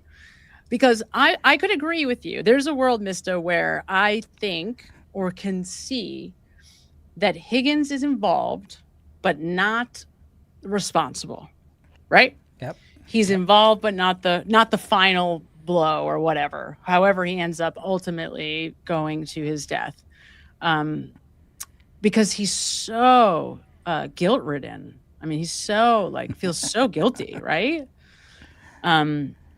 Almost to the point where it's almost like I'm not responsible, but I'm involved, right? I mean, it's hard to explain exactly why I say that, but you can see a world where that's the case for sure. And you can feel the difference between him and a Brian Albert who doesn't have any guilt whatsoever. He could say stupid things that are not the truth without any emotion. Yeah, it's interesting. There's a few pieces where I think he gets emotional, but it is not about this. Not about John, right? It's not about 100%. John himself. 100%. because he's trying to protect his family. I mean, it's his house too, so I feel like it's a little different because it's like, this is my home. These are my kids. My kids are in the house when this is happening. So there's much more of an incentive to like lock it down and just play defensive all the way. Absolutely. But, you know, like I have some feeling for these people because I register that they're human and that it cannot be easy living with a whole, you know, thousands of people on the internet that think that you murdered somebody and are trying to lie and abscond and hide and obstruct justice. However, that is what is happening nonetheless. Right. Hard and to that feel was that bad. That's what Kevin was saying about this whole meeting that they had, was that if you were there, you would feel bad for pressing these people. But ultimately, no matter what, assuming that Brian Higgins was the one that was involved and that caused this cover-up, the fault lies with him. It's not Karen. It's not Karen's attorneys. It's not anyone else besides the people that covered this up. Wait a minute. Can you say that again? Say that again. Say what you just said again. I don't think I understood what you said. Everyone that's blaming the pressure coming down on Jen McCabe, on Allie, on little Colin Albert, all of that pressure, fault lies with Brian Higgins, not anybody else, not Karen's attorney, not Karen, not us.